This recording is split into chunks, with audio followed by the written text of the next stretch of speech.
Oops. Ooh.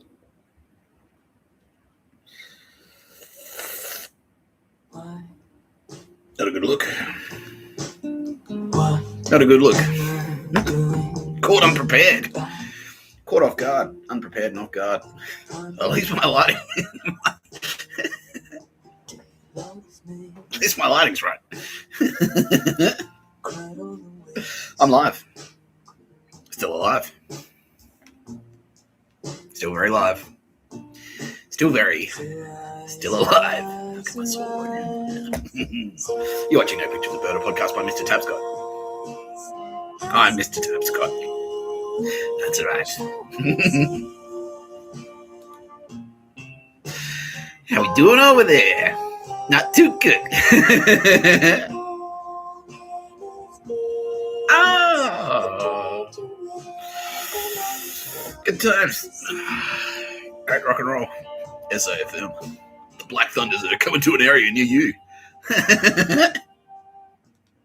Do you remember Roz? He's like, oh, yeah, I do, man. Australia Network. Right? I'm like, yeah. That was a good golden age of broadcasting, right? It's like, yeah. Yeah, man. Carry back in. Get you laid. Like, yeah. Get your tickets to the cricket. Get in the corporate box. And you had a party back then. Ray Martin.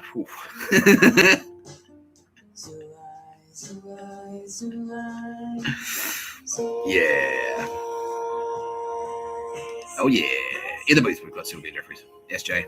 Missed you this morning, SJ. I woke up this morning. I was like, where's SJ? And like, well, it's Saturday.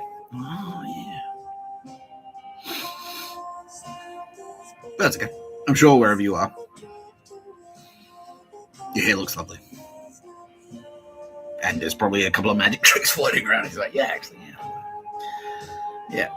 Been dialing up the magic tricks for you. She's like, yeah, big time. Yeah, there you go. Enjoy it. Yeah. Yeah, the Turbo Babe got a turbo boost. Yeah. Your Space Ghost is like, well, Mr. Tapscott. Sylvia might be ready to rise. Scorched Earth, Sylvia. What do you graduate to? So you were Sylvia Jeffries, and then you were Stern Lecture Sylvia. Then you became, on the announcement of death camps in Australia, you became Scorched Earth Sylvia. But what do you graduate to next? It's like Ascendant Sylvia or something. Yeah, fuck. Good times. Can't wait. I can't wait. It's going to be fucking awesome, man. Can you imagine? Yeah. England is like, yeah, we want Princess Diana back. Yeah, exactly. Yeah. Yeah, well, there she is. Yeah. Just imagine. And she's empowered to do like little magic tricks now. She can do her own magic tricks and shit. Yeah. Oh, UK's like, yeah, Lady Di, woo. Yeah. Still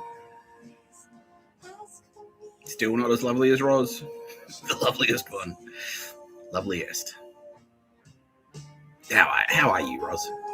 You know, everyone always talks about how you're the loveliest and how lovely you are. But no one ever just says, like, how's Roz? He's doing well. He's good. Bill Burr's going to send him us a couple of scars. Let's put it that way. Wink. I was like, all right. Okay.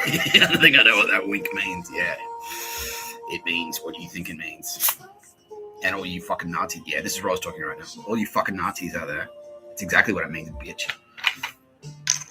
No pictures of a bird where they went.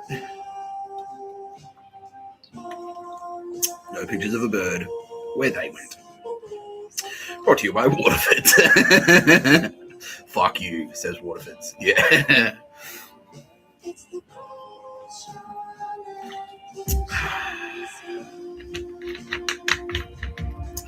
Let's do this at the very start, says Kitty Callahan. Even before we tell Bill Burr he's gay. It's like, oh. It's getting, the message is getting out there, Bill. People are getting it. Like, Bill Burr is gay. Yeah. It's awkward, and that's why. Like, I should have fucking done it. I always forget. Like, I do all the other stuff, and then I forget this bit. That's okay. We can talk shit while I'm setting it up. Okay. Pete Hegseth isn't gay. He's getting some traction. All right. That's good.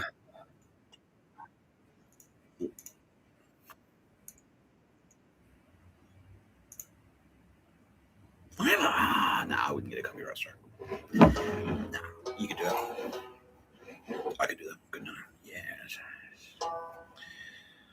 Well, yeah. No, I'm just being briefed in, and it's like all the like, yeah, all the doings are transparent. It's like, yeah, well, that whole band, they're gone. Yeah, all of them.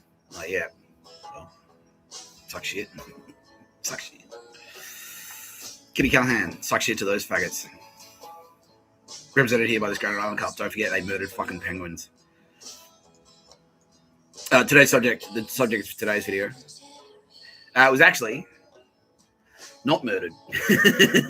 Not murdered. But I've been hanging out with him all day. It's been good. Been good catching up with the old man, you know. Anyway, Kitty Callahan, represented here by the Grand Island Cup. Don't forget they murdered penguins. 10% off. 30% off. 30% off for the rest of eternity for you, Lindsay Shannon. Kitty Callahan, Toronto. Bring little white ute in. Get the wheels aligned. He's like, yeah, thanks, Kitty. Tara Bennett. Represented here by this candle. Lindsay Shannon. Legend. Thanks, Lindsay, for putting up with Mr. Tapscott for the first 12 years of his life. Like, yeah. Sorry, man. He's well, yeah, you know. There was a point in the end, I guess. Yeah. Nah, he's like, you're fine. Like, kids fuck around. That's what they do. Anyway. Today's episode of No Pictures of Bird, a podcast by Mr. Tapscott. I'm Mr. Tapscott. Is brought to you by Like a Mobile. Like a Mobile. Something, Bill Burr is gay. Now, I'm being told by my lawyers because due to proceeds of crime legislation, I can't actually attach Like a Mobile to Bill Burr's gayness because Bill Burr's gayness is a crime. And so if I earn money from the crime of Bill Burr's gayness, the crime against humanity, that is Bill Burr being extremely gay, gayest of all time, they say, potentially, yeah. I won't be able to keep any of the kickbacks. No, not.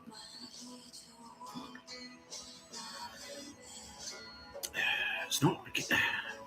I'm going to send a dog shit email to you, Mr. Tapscott, like Annika Wells did. Oh, you took my kickbacks. So, yeah, I'll send a fat girl to a fucking Hungry Jack's to smash the ice cream machine or some dog shit. Like, something doesn't make sense. Anyway, get one of these Like a Mobile plans and I'll get paid.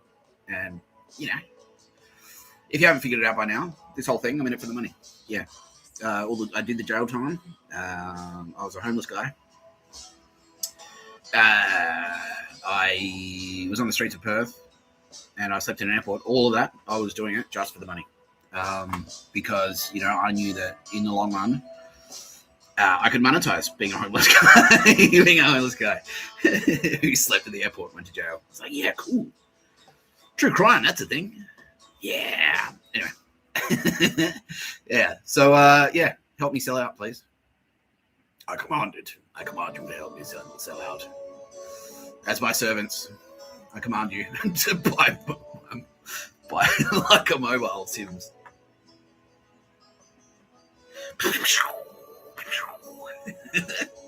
Anyway, no, you don't have to.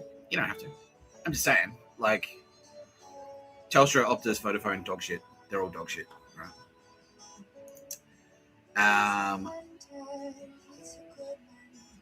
Oh yeah. Oh, okay, that's all right. Yeah, I dig it. I understand. Yeah. All right. So yeah, there's a lot going on in today's episode. There are a lot of like levers and stuff.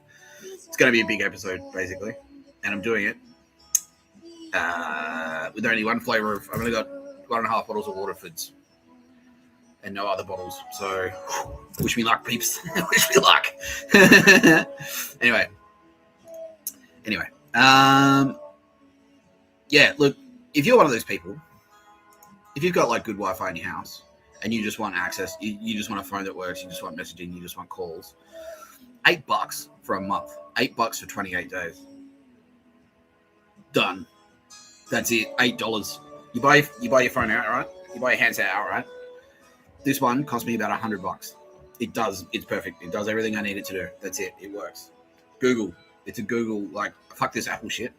Don't pay $3,000. Don't pay $2,500 for a fucking iPhone. This one, HMD Pulse Pro. Anyway, it's there. That's it. Yeah. $200. Easy. Done. You got good Wi-Fi in your house, bang.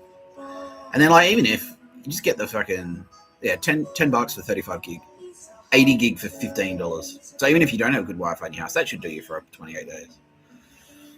And then, 150 gig, like if you, and because, like, that's me, I'm a professional. Full-time YouTube extraordinaire. That's me, Mr. Tapscott. Mr. Tapscott is a professional. Is 150 gig for $20. That's perfect. Because I could get that, and then I could shoot no pictures of the bird.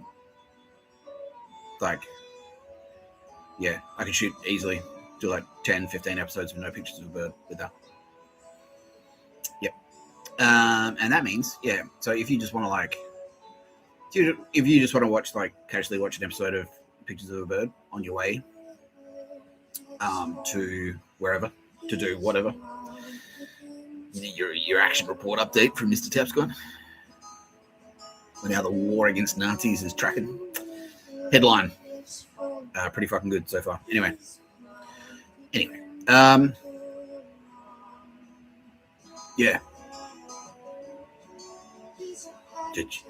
mean, I think people are getting around. Yeah. Okay. Kitty saying, that'll do. Fuck it. Yeah. Like it. Oh, the phone's ringing off the hook. They're clicking the buttons, Mr. Tapscott. They're clicking the buttons. Oh, good. Good. Yeah, because fuck this. Like, what would you pay Optus? Yeah, and I'm going to talk more. I'm going to talk a lot about Singapore and why Singapore is dog shit. We're going to do a whole episode of Singapore. I'm just going to sort of like touch the surface today. Just going to scratch the surface of why Singapore is dog shit. Today. And then we'll go deeper on why Singapore is dog shit. But the main thing is, like, Optus is owned by Singtel. That's a Singaporean company. Singtel are fucking Nazis. Japanese, great, like, Naruhito / they're disgusting. Built on slave. Singapore was built on slave trade, basically. Yeah, they're fucking cooked. Anyway, and right now, suck my dick, Singapore. Take your best shot, bitch. Because I'm over here, and you're over there, and we're over there, but you're not over here. Ooh. Someone's getting a ding dong. Hello. Hello.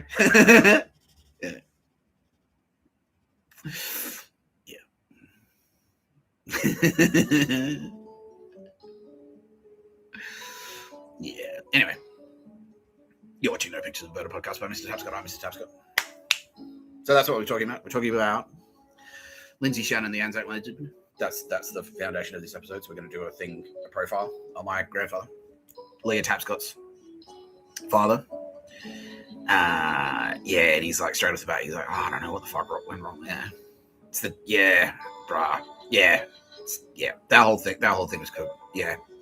So the conversation that I had with my grandfather, via Space Magic, from the spirit of, because we saved him, obviously. Like, he's a platinum energy. He was like, still waters run deep. That's what my Uncle Mike said about Lindsay, Grandpa Shannon, at his funeral. Oh no, it was at my nana's funeral. Yeah, I was at Molly Shannon's funeral. Still waters run deep. Because on this, he's a fairly shy guy, and that's like a family trait. That is like being a little bit reserved. That's a family trait. So I'm a bit shy. My cousins are both a bit shy. So Mike Shannon's boys. Yeah, we're a little bit shy, a little bit reserved. And he did have PTSD, and we'll go into why that is. And it's fucked. It's fucking dark as shit, bro. Yeah, it's fucked. Yeah.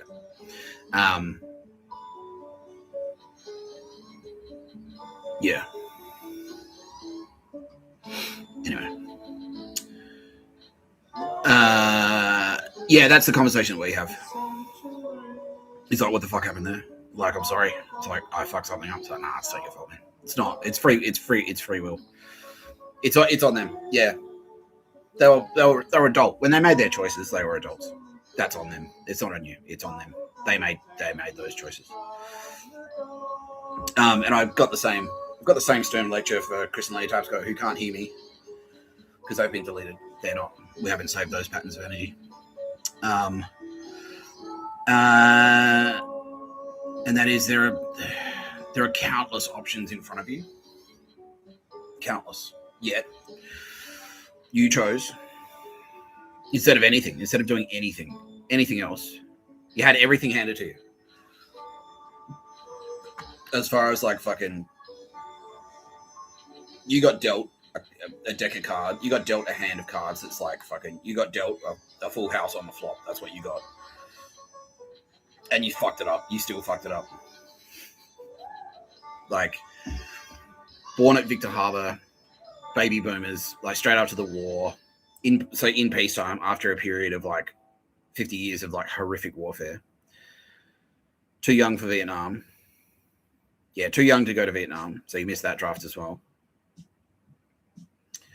Came up in a time when like Australia was like a social democracy, like post-war boom. Bought land and built a house on it for 1 year's combined salary. My dad was a teacher, a primary school teacher. Was a part-time nurse. They saved for 1 year to buy a double block and build a house on it. And that's it. They just paid for it outright. It was just paid for. And they still, it's like, well, still, it's like, the only option is to murder. The only option is to murder Kooris. That's it. Oh, fucking idiots. Absolute morons. Use it, like, work their way into a position of trust in Central Australia amongst the communities there. Worked in health in Central Australia and teaching in Central Australia in the Anangu lands where you need permission from the local elders to enter the lands. Earned that trust, and then once they were there, they murdered Kooris. No pictures of a bird where they're going. Where they went, they're gone. Yeah, they're gone. No pictures of a bird. No. Yeah. So the irony of that, like, because if my mum wasn't murdered herself, and that doesn't mean I'm like, you don't murder Mr. Tapscott. You don't murder a blood relative of Mr. Tapscott. You don't murder. And you're fully, like, whatever happens to you, if you do, like, their family's going to come after you for sure. Yeah. But the irony is that, like, if she wasn't murdered, she would now be, she would have gone the same way as Chris Tapscott, pretty much, which is like justice delivered by extraordinarily angry, the 144, very angry, the locals, the true locals, the proper locals, yeah, the original locals, very, very, very angry. Yeah. Spastics. What a waste. Anyway, no, Lindsay Shannon, that's not on you, sir. He's like, oh, thank you very much. No. Mr. Shannon's. Yeah. Because Lynn figured it out. He just, like, yeah, he was born in Encounter Bay, Victor Harbor, South Australia. That's where I'm from. And he's just like, well, there's fish in the sea. Like, literally, that's what he said. He's like, there's fish in the sea. That's he done. There's plenty of fish in the sea. So let's go. He's like, look, I roll a boat and then I pull the money out of the water. Like, that's it. He just drops the net in, pulls it out. Oh, there it is. Cha-ching, cha-ching. Yes. It's like, he's like, can it get easier? Like, thanks. That's it. Like, bang. Like, done. Had his little house, raised his kids, hung out with Roger, hung out with his mates, smoked his ciggies, drank his sherry, done. He's sorted. That's it. He's like, oh, that's it. Sorted. Sorted. Hung out with his mates at the RSL. Yeah. That's it. Tick. Mike Shannon, the other ANZAC legend, followed in his father's footsteps, just did the same thing. Went to war. I had to go to war and do fucking hectic shit there. But, when he came back, he was just like, no, well, that's it. Why? I just want to ride my motorbike. And also, there's plenty of fish in the sea. Just did that. He got looked after by ANZACs. Like, he had like a fairly generous pension from the military. Because he did fucking psychotic. Like, he's a psycho. Yeah, he did hectic things. But yeah, he was the same. He was just like, yeah, well, done. Built a house next door to where he grew up with Lindsay and Molly Shannon. And hung out there. Yeah, is that cool? Let's go fishing. Done. It ain't broke. Yeah, it ain't broke. Like, it ain't broke. Well, it is now. Like, yeah, now Victor's like, they're turning the tide. But when I got back there, it was fucking cooked. Yeah, it was so shit. And that slide was heartbreaking, yeah. Algal bloom and like, yeah, oh, fuck, man. Yeah, fuck that. Yeah. Yeah. Anyway. What if it's teary-eyed nostalgia? Father in the garden, tending his roses. Yeah. Now, Lindsay Shannon has asked me to. He has made a special request for today's episode, which is that I use the 1940s reporter voice, newscaster voice from the 1940s. This is in. Go get him, boys, like that guy. Yeah, I'm gonna be that guy, the 1920s guy. Yeah, yeah, newsreel guy. Yeah, when I read the news from the 40s. So I'll try. I'll do my best. I will. Anyway, let's start with a very special guest.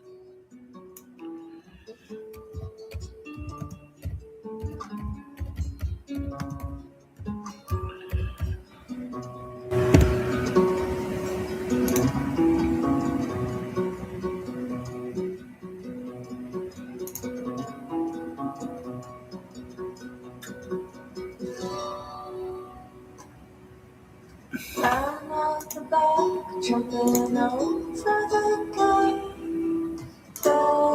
Push me alive. Mr. Robert Smith, do I have you on the line, sir? Is that yes, sir? Mr. Tapscott reporting for duty. Yeah, that is.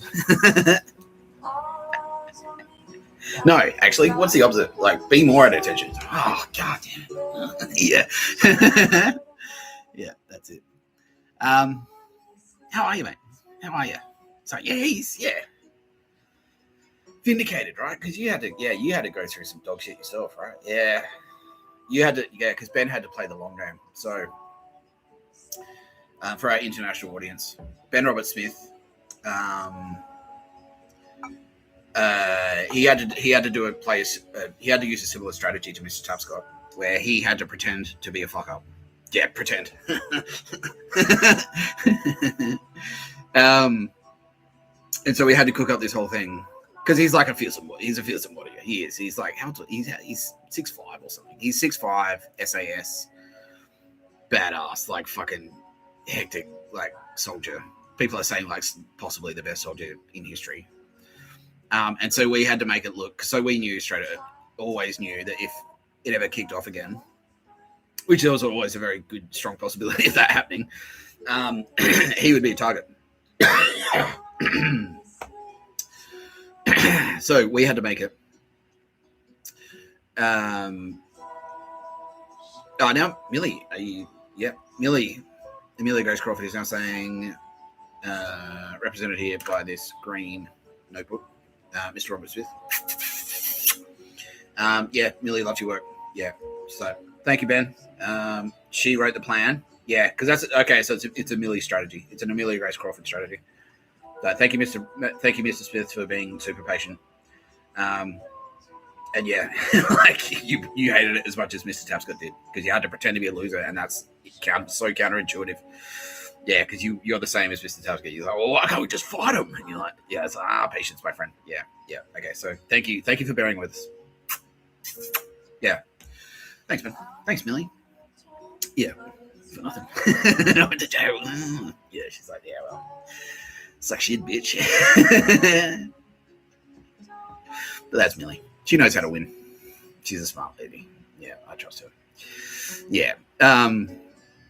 Yeah, so Ben, we had to cook up a whole thing where he had to pretend like, he had to get accused of, and Nick McKenzie's across this, obviously. Like, he had to be accused of war crimes. This is all bullshit. Like, yeah, he's definitely not a war criminal. All his killings were perfectly legal. Anyway, he's got some stories. He says, okay, all right. Yeah, so he did several tours in Afghanistan. He's very storied, like SAS soldier. Yeah, he's like the best in the Australian military, basically. On the ground, he's like the best. Yeah. You want this guy, Americans? You want this guy? You want to be in this foxhole? Not you, Bill Burr. No. He's saying right now, straight away, Bill Burr. Not you, Bill Burr. No.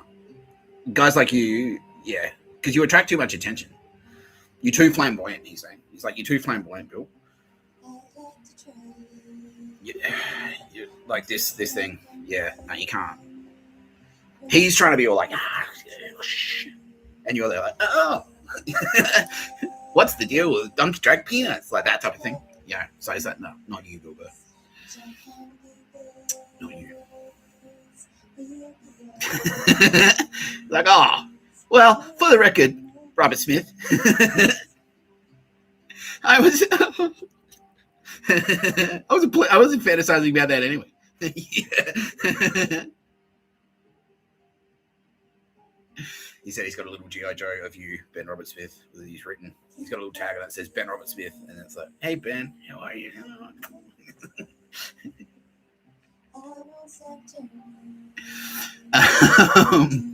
Yes, Bill, he is indeed a fearsome warrior. Yeah, big time. Yeah. So we had to make him look like shit. We had to make him look like a douchebag. And so to do that, we cooked up like a story. It's like, he's been accused of war crimes in Afghanistan, and like got all these witnesses to come forward. It's like, no, he's an asshole, and he's just an idiot, and blah blah blah. And then he had to do stupid things very loudly. So he had to countersue. So he took, So Nick McKenzie wrote a story, and it was in The Age and the ABC that said Ben Robert Smith is a war criminal, and then Ben Robert Smith sued Nick McKenzie in The Age and Channel, like one of the television networks, Channel 7, and then had this really high profile, high spectacle fucking, really high profile fucking show trial, basically. Yeah, it was all staged to like have this big case in the media and stuff. And then he lost. He had to lose the case. He had to lose the thing, and then he was ordered to pay Channel 7 for damage. He was ordered by Channel 7 to pay their legal costs, which was significant. And then, but it stretched the whole thing. The whole thing stretched out. And then he's like, oh, well, maybe I should try again. And he like tried to launch another action, basically. But it's all just pretty much just stalling for time.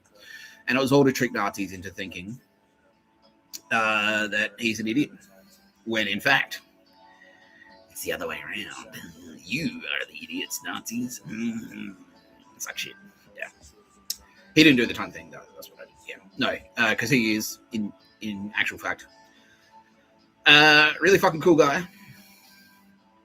Yeah, and the army themselves as well, because don't forget, the Australian military was fucking dog shit, like so dog, like the whole thing, the ADF.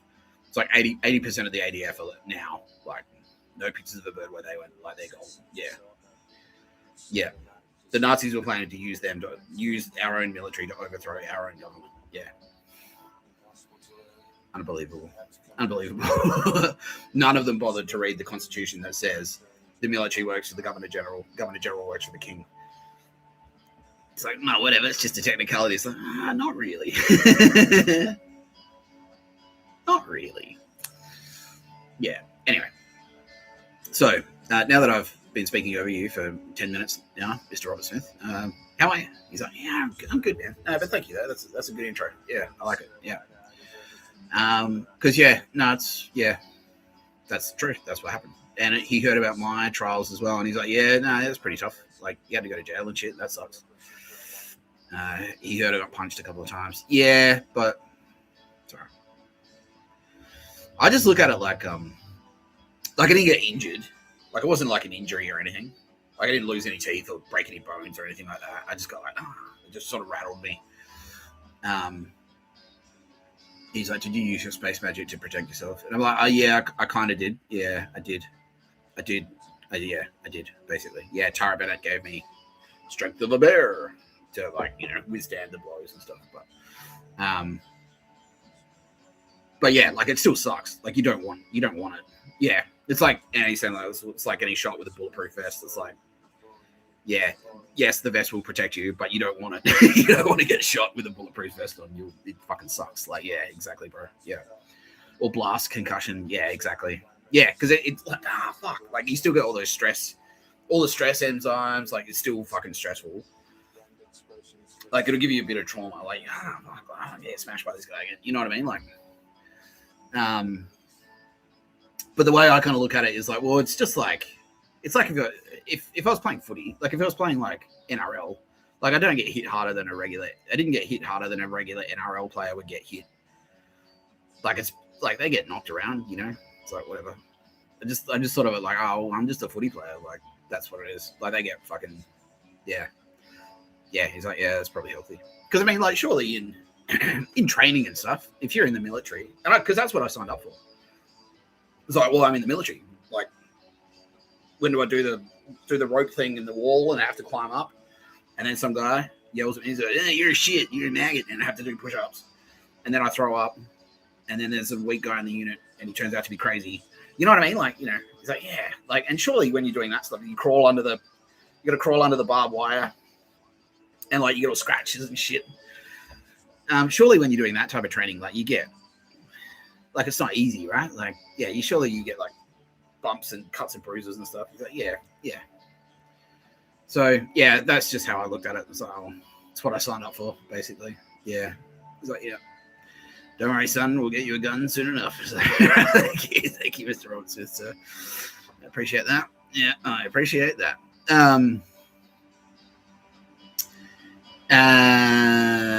Yeah, and Bill Burrows very, very kindly offered to let me fly in his helicopter with him. And that's nice. Thank you, Bill.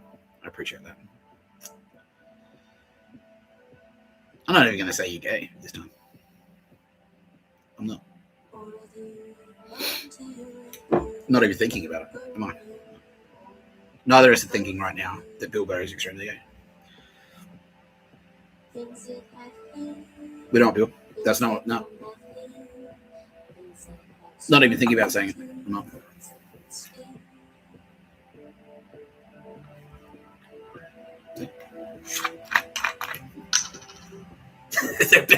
Ben says, now, Bill, this is the type of flamboyance that's why. Gets you into trouble on the battlefield, man.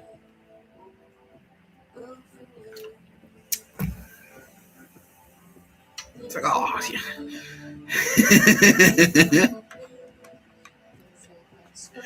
Oh, Ben, no. Never meet your heroes, he says. Ben, never meet your heroes. Yeah, he's like, well. Yeah. Wouldn't be where I am today. Anyway. Yeah. What are you? Yeah. How are you now? Are you very busy? Are you extremely busy? Oh yeah. No. Yeah, he's doing Ben Robert Smith stuff. Yeah. All right. Okay. You don't want to go into too much detail about that right now. He's like, nah, just like underline it though. I'm a professional. I'm practicing my craft. Like, yeah, don't worry. I know what I'm doing. I know how to do it. That's what I'm doing. So fuck you, Nazis. Underline, fuck you, underline, Nazis. Yeah. We saw you fucking douchebags coming from 10 kilometers away, and we've got sniper rifles that can easily shoot that far. This is all him talking. Yeah. So right between the eyes, faggots. Yeah, you're fucking gone. You are gone. Yeah. Yeah. Just the things that it's the things that were alleged about him.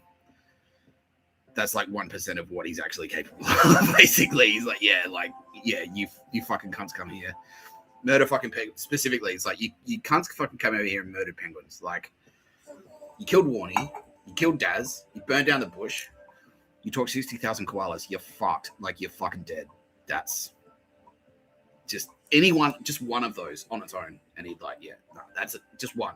You took Warnie, just the murder of Shane Warne, just that. On its own, that's enough. That's more than enough. Yeah.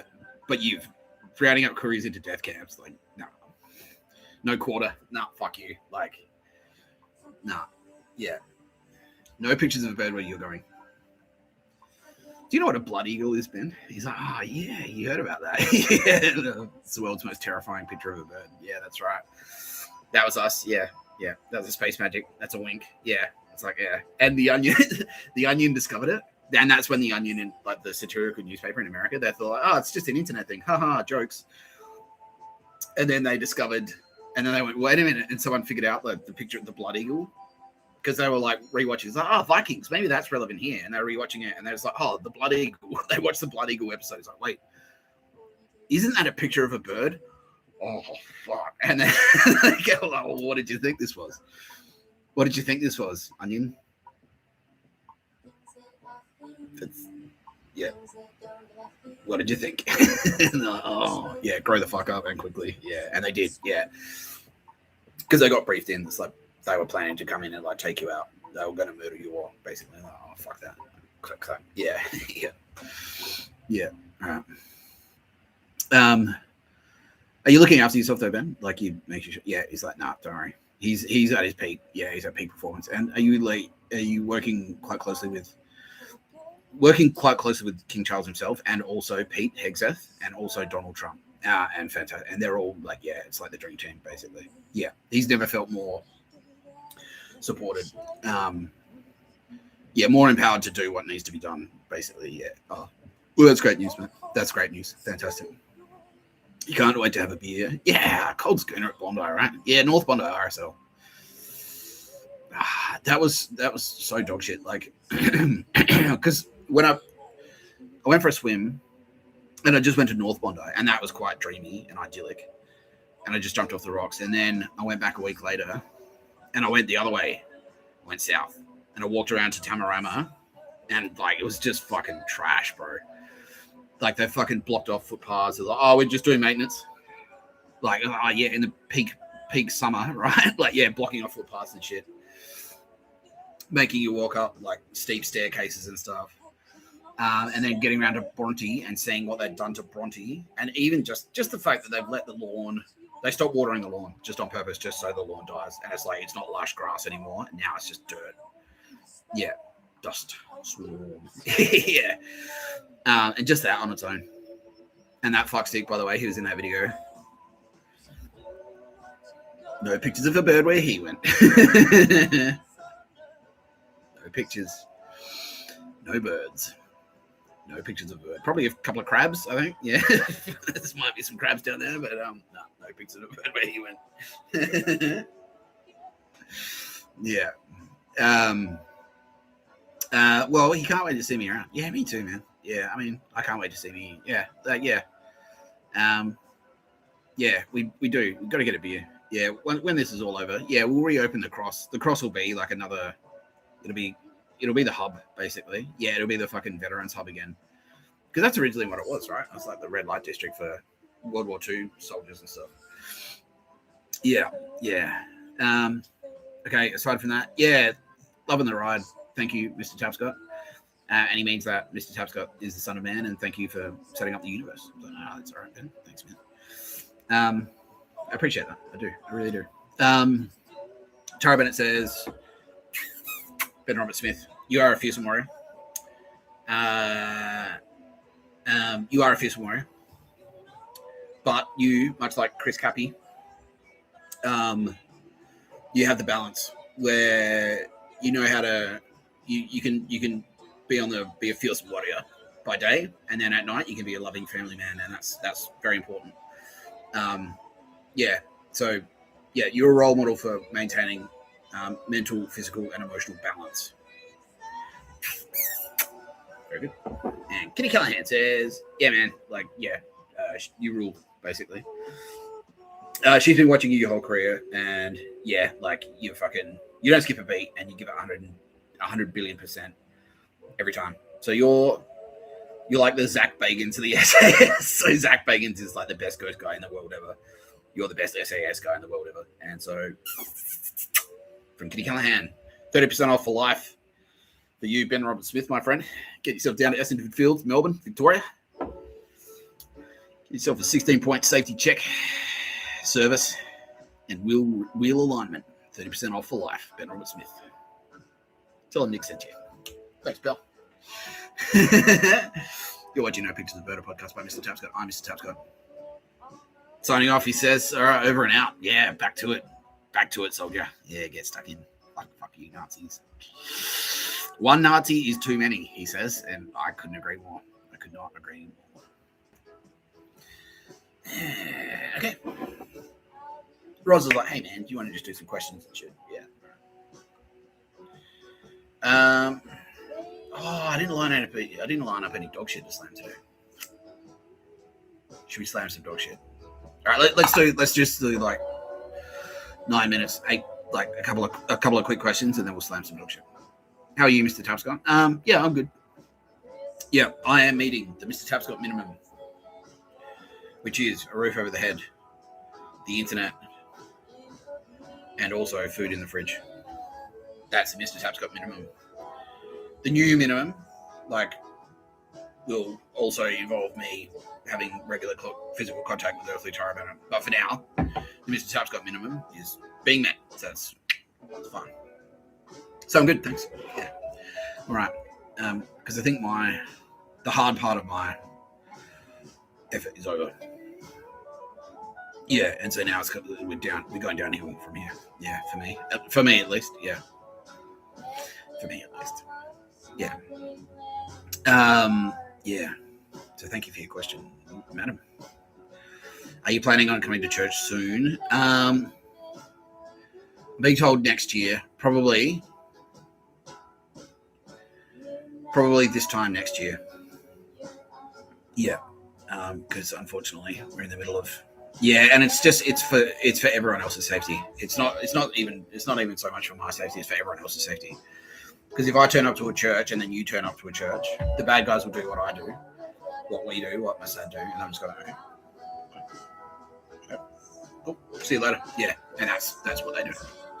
So if I start turning up to churches, then cunts will come in as well and fuck around with it. And it's like, yeah, see there, yeah. Exactly. That's what they're getting in the way of, the cool stuff. It's just like, for no reason. They don't gain anything by holding me back. But they lose everything by trying to do it, But why are they?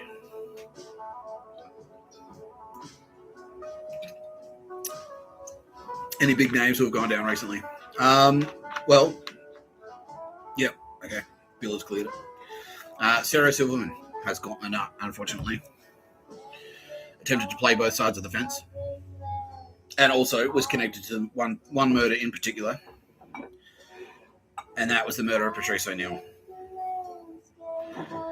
And that's it. Yeah, that's it. She was on track to possibly not go where she went. But then at the last minute, I think her ego got the better of her, and she's like, "Well, maybe I could just be it's just a couple of quick messages," and it was straight at she should have known. She should have known how hot she was. But yeah, we intercepted the traffic. We straight away. She's like, "Well, you're communicating with them. That's collaboration, basically. You're collaborating with the enemy." And we've already tagged you. We've said you were on the thinnest ice in the history of thin things and ice. If you like, and then she does that, and it's like, well, yeah, and also the fact that, she was connected to the murder of Patrice O'Neill, and so that one specifically, and it's not that anyone's life is more valuable than anyone else's, but like unless it's like a piece of shit or something, but like, yeah, that murder is like, that was a hard thing to get over for a lot of people, and I don't, if you're a fan of the channel, then you'll know who I'm talking about. Mr. Burr. Mr. Bill Burr. Mr. Bill Burr. When he sets his mind to something. And so, yeah, it was like, well, not only are you connected to that murder,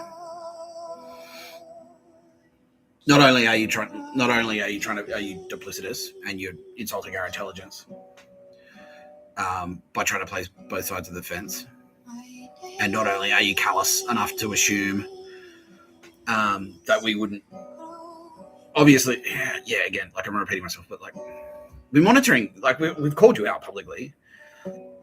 We're monitoring all of your electronics. We're monitoring all of your traffic. We know where you're going. We know your location data.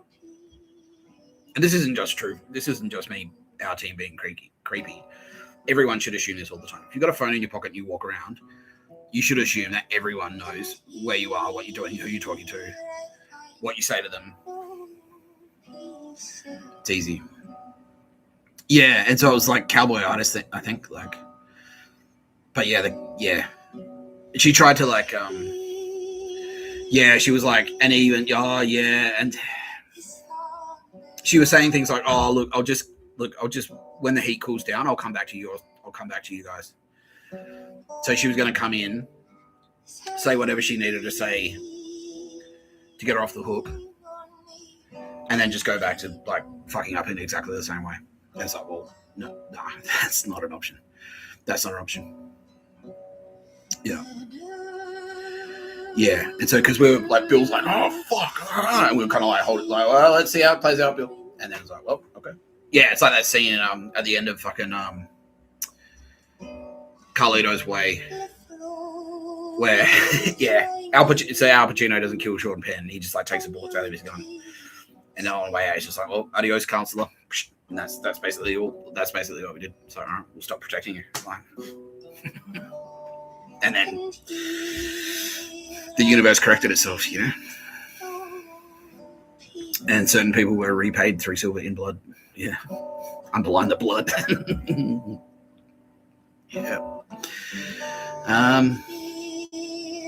Yeah. Those Audi spastics I mentioned yesterday, they're gone. Yeah, they're gone. Yeah, they're not coming back. Nicki Minaj, unfortunately, she tried to doing this. She did the same thing. She was Valkyrie. Nicki Minaj was Valkyrie, and then she sold out because she thought it was just like it was just a job or something. Like it was like working for a record label. And so they came to her and said, like, well, since you're in the Valkyrie,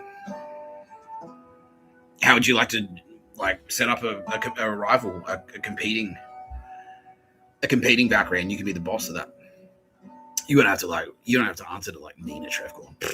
And then she's like, okay, she's like, get out of my way, Trefcorn. Oh, that's nah, no. That's one of the words, because that's straight up Nazi. That's Nazi thinking. Yeah. I don't care if the ship's sinking as long as I'm the captain. It's like, nah. I don't care if the ship is crashing. I don't care if this is the Exxon Valdez and I'm about to slam it into a fucking beach. As long as I'm the captain of the ship. Like, you're fucking spastic. If that's your attitude, fuck you. Yeah.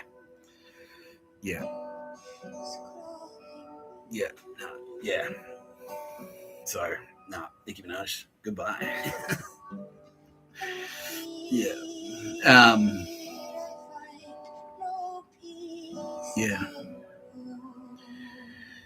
Does that satisfy your curiosity? There's more. I can't go into super. I can't just reel off like a list of names, unfortunately, just for operational reasons. But look, Too many to mention. They're all popping off. Yeah. Constant, like all day, every day, I'm just getting updates like all of these people.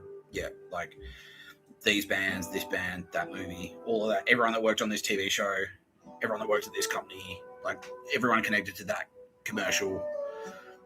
Yeah. So I ran through those dog shit ads threatening Tara Bennett, like the Tangerine Internet, like anyone connected to that ad, like the agency, the media buyer, the agency, the marketing team, the media buying team, the media company, they're gone. Anyway, that ad, the Subway commercial, that's like Tara Bennett's a slut and she's gonna die. They're like happy cockmas. They're gone. They're all gone. Yeah, everyone like, and exactly what I said. It's like if you're connected to that, you're fucking cool. The executive that signed off on it, he's gone. Yeah. Yeah. So the lesson is, and we can roll this one in. Yeah, I watched the episode the other day where I said, like, don't send dog shit emails because that is like, that's an act of terror because it's unsolicited communication and therefore harassment. And if you're connected to a terrorist organization, which is pictures of a bird Nazis, and therefore it's terror. So it's we can shoot you. We'll shoot you for that. So I had about 10. I went out on the street today. I had about 10 dog shit emails. All of them immediately. Yeah, they gone. Yeah, we left one alive, and just so they could, because like what was happening is like they were sending out the emails and then they just like wouldn't get the contact would just, and they weren't realizing like the other like all the other chumps out there weren't getting it because like the Nazis in Nazi HQ, they don't give a shit. They're just like, send more. And I'm just like, you realize like if you turn up, if you harass me, that's an act of terror. And this is how we deal with terrorists. You'll be sent to the place where there are no pictures of a bird. But people weren't getting it because they were disappearing and then they didn't, like, no word wasn't getting around, you know what I mean? Because they don't have contact with each other. And so we left one alive. It's like we just fucking hurt him pretty badly and said to him, this is why we've done this. Yeah. So you can like go and tell everyone else, all of these other dog shit emailers in this dog shit email plan, dog shit email network, that you get fucking wrecked if you try, even if you try. Yeah, spastics. Yeah, and even if it's a positive, I don't give a shit. I don't want to hear from you, you fucking losers. Fuck you. Yeah, because now they don't you want to? No, I don't give a fuck. I don't give a fuck what fucking Dunkin' Donuts in the United States, the graphic design and marketing team of Dunkin' Donuts in the United States thinks about Mr. Tapscott. I couldn't fucking care less. If you're connected to Nazis, if you're connected to pictures of a bird, and you attempt to communicate me, we will shoot you dead. Don't even try it. Just don't do it. I don't want any fucking emails at all. Nothing. And I don't want any sent to the Turbo Babes. I don't want any fucking sent to any of our friends that I mentioned on here. I don't want any sent to anyone. Bobby, yeah, okay, yeah, we'll talk about this right now. Yeah. I'm getting angry.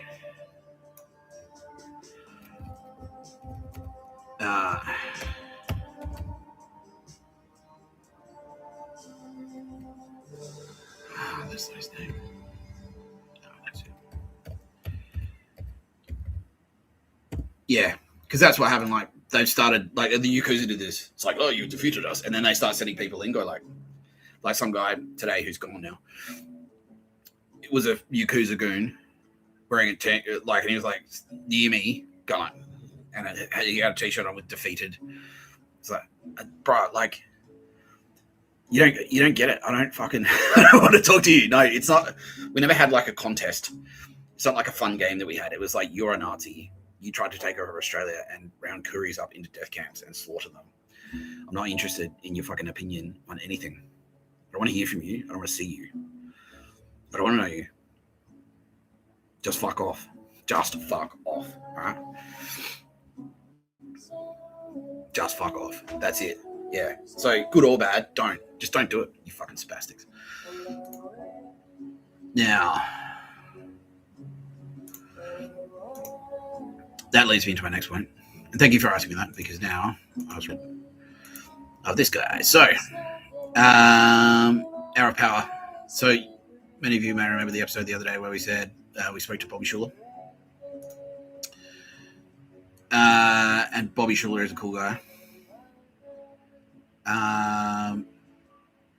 But he's definitely on the fucking.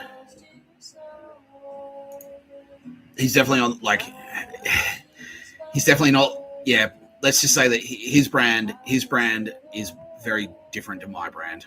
You might say he's sort of on the opposite end of the spectrum. Because I swear I drink. Allegedly I don't drink. No, of course not. No, I'm on parole. No, I don't drink. I swear I listen to heavy metal. I get angry. I talk about fighting and stuff like that. I talk about war. Where Bobby Schuller doesn't really talk about any of that stuff. But that's his brand. That's his thing. And he's kicking ass at it. He's ruling at it. He's awesome. And so when we spoke to him, it was like, look, the only thing we got to say is, like, Bobby, you don't need to be, like, morality doesn't necessarily mean being moral. The moral choice isn't always the nice choice. Sometimes the moral choice is the dark side. Like, you got to do what you got to do to protect yourself. And that was the feedback we gave him. And I'm like, go and take a combat sport class, or, like, watch The Karate Kid. And, like, if you're getting, because Christians have been persecuted since they've existed. And so if you need to protect yourself or your friends or your family or your congregation, you do what you got to do, my friend. Yeah. And he took it on board. And immediately, because straight after being on the video, he became a target. And then straight after that, he's like, all right, well, the Lord commands it. He says, and he fucking took action immediately. And I was like, yeah, thank fucking you. And Kitty Callahan saw that. I was like, yeah, Bobby. Yes, that's what she's talking about. Yes, warrior, mighty warrior, fearsome warrior. Anyway, so to show her appreciation, we actually made Bobby a movie using space magic.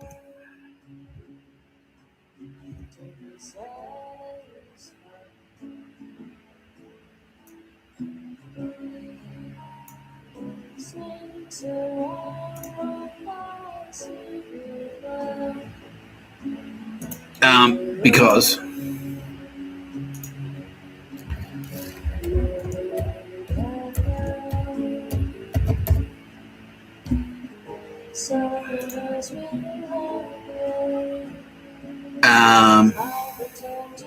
we use space magic.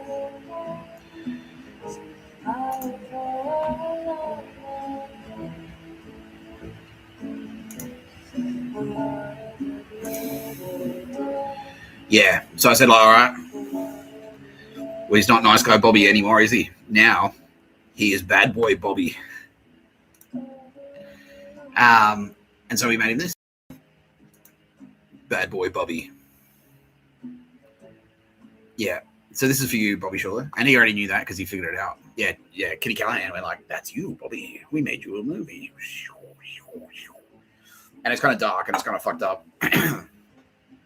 But yeah, this is roughly based on Bobby Schuller's journey from nice guy Christian, nice guy harmless Christian pastor, to fearless, fearsome warrior of God. Yeah. And so and he loves it. He's watched it. He's like, yeah, that's sick. Thanks, man. Yeah. Oh, bro. Oh, you're right. Yeah, because we can do that with space magic and shit. There you go. There's a magic trick for you. So yeah, if we like you, we'll do cool stuff for you like this. It's easy. It's easy enough for us. But if we don't like you, we'll send the Bobby Schullers at you. Or the Ben Robert Smiths. Yeah, that's what will happen. That is what will happen. So yeah, get out there. Now, this is available to rent on Google, on YouTube. If you just like Bad Boy Bobby, put it into YouTube. You can rent it or buy it off Google Movies, YouTube Movies. Yeah, just go for it. So if you're watching this video, you can watch that video. But if you're watching this video on YouTube, you can watch that video on YouTube. Yeah, so there you go. Thanks, Bobby Schuller. And thank you for reminding me, whoever that person was who asked me that question. Now, I'm going to do a fucking, I haven't prepared anything for this. I'm just going to wing it. So you can actually witness the process of me being informed about stuff by Kitty Callahan. Because we're about to slam some dog shit. Kitty Callahan is like, she's going to fucking blow the whistle on these motherfuckers. That can go down. Oh, I shouldn't have done it. That's right. That can go.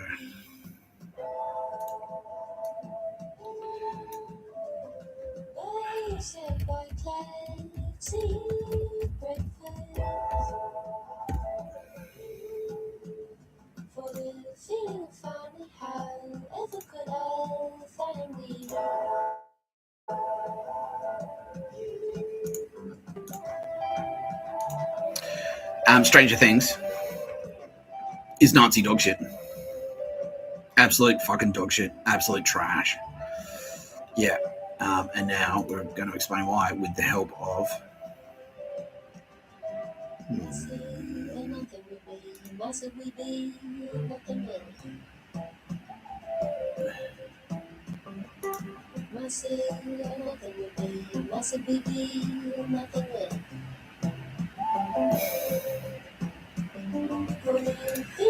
okay, so yeah.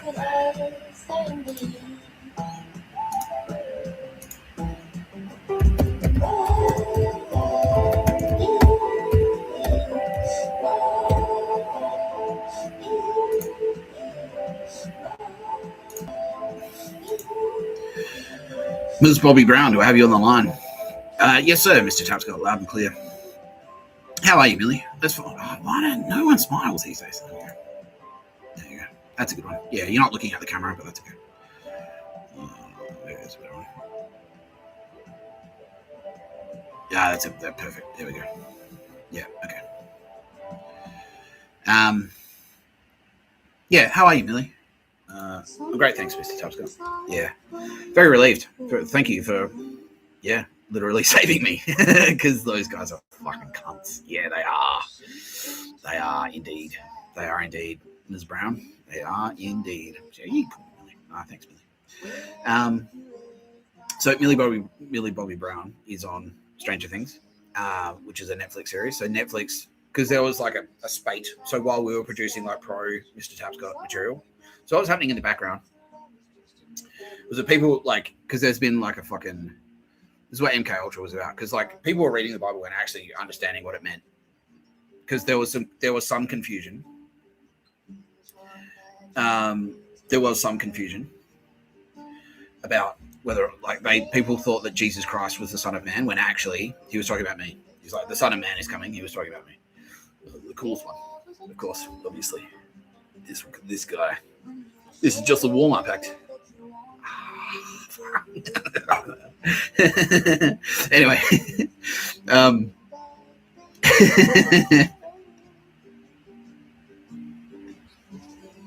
sorry, kitties. Oh, this fucking guy.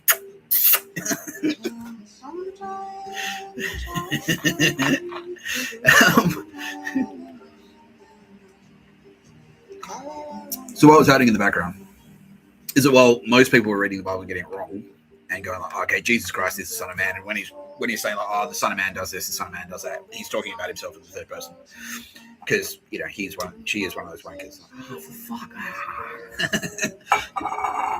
When Kitty Callahan wants some, Kitty Callahan gets it. That's what she says when she walks around. She does. Ask anyone in Sydney and Paris.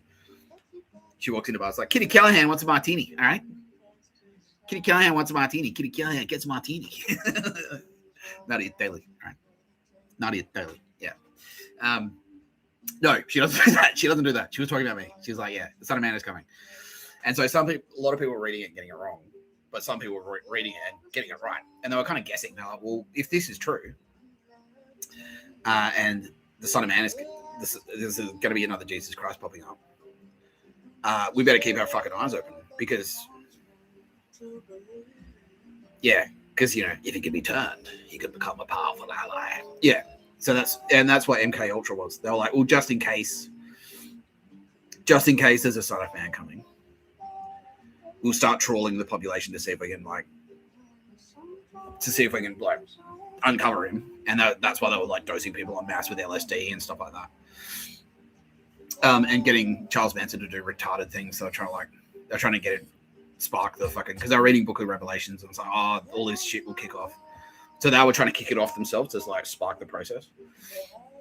And there was like a secret.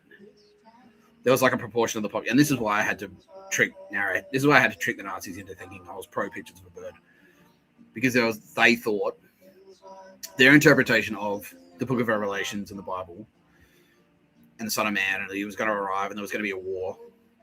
The Book of Revelation was going to be happening. There was going to be a war, and then in the post-war era, that would be the paradise, which is true. But what they interpreted that to be, because they're so fucking stupid and arrogant, is like, well, obviously he's going to be on our side because we are Switzerland and we better than China. Yeah. Because they're fucksticks, fucking racist dogs. Yeah. Yeah, so they just assumed I was going to be a white guy, and they were right about that. But what they didn't anticipate is I was like, no, but China's way cooler than any of you fuckheads. Yeah. Yeah, so they thought the war was going to be, the Son of Man was going to arrive, and then he was going to join the CIA and fight China. That's what they thought. And so at the same time, and then Mr. Tapscott, like earthly Mr. Tapscott arrives, starts doing stuff. He's a bit of a psycho. He's already on the map for that. The good Australian military already have like a fucking red circle around his name. Roz is saying, like, you want to go 3 hours today, Mr. Tapscott? Are you all right to do it? Yeah, I can do that, man. Well, yeah, I'm happy to make this a long one. I'll just put the kettle on, and then that'll be it. Yeah. Yeah. I don't have anywhere to be, so he's all right, cool. Maybe I'll come back to you, like, yeah, because I realise now that I'm just going to tell a very long story, Millie. So I'll come straight back to you, okay? I promise. She's all right. Thank you. Right. Yeah. So, Son of Man. Yeah. So Mr. Tapscott, I've already got a red circle around my name because of my grandfather, Lindsay Shannon, and my uncles, Tim and Mike Shannon, and also my cousins, Ben and Josh, because Ben had a reputation. Everyone knew Ben. He was like wink wink as well. Yeah, which I'll go into.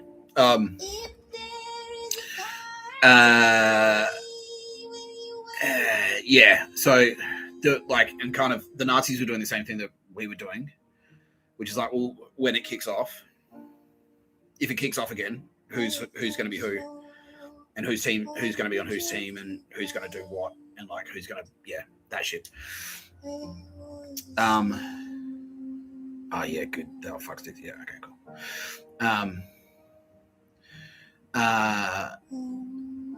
So basically, I was already sort of on the radar, and then I started doing hectic shit. I blew up the Death Star, which is take legal action against the cafe. I did that, and that put me on the map. Like that sent a flag up to fucking the White House and Buckingham Palace. Like the Queen heard about it, and fucking also Obama heard about it, and they both went like, "Oh, you can't do that. You gotta have a kids. Why don't you have a kids?" But also, they were like, "Well, that's fucking the military. Like the militaries. Fucking Narahito heard about it. All the militaries in the world heard about it. It's like Lindsay Shannon's grandson did that. Fuck off, fucking hectic. Yeah. Yeah.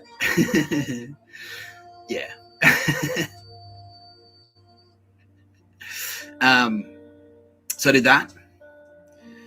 And then I wrote the CV with jokes in it. And it's like the CV, it's not just the fact that the CV had jokes in it. It's like what the jokes are about. It's like, I was in a band. I was a promoter. I'm a barista. The coolest one, the best one, Matt Damon. Yeah, I realized that I'm sort of borrowing a little bit of material from Louis C.K. And like now Louis C.K. and Bill have actually spoken about it. And they're both saying like, nah, but you did. Yeah, but that's all right. Your bit's different enough, and it's like it's about you. So yeah, it's a pass. Yeah, who cares? Who fucking cares? All right, cool, easy. You're allowed to make more.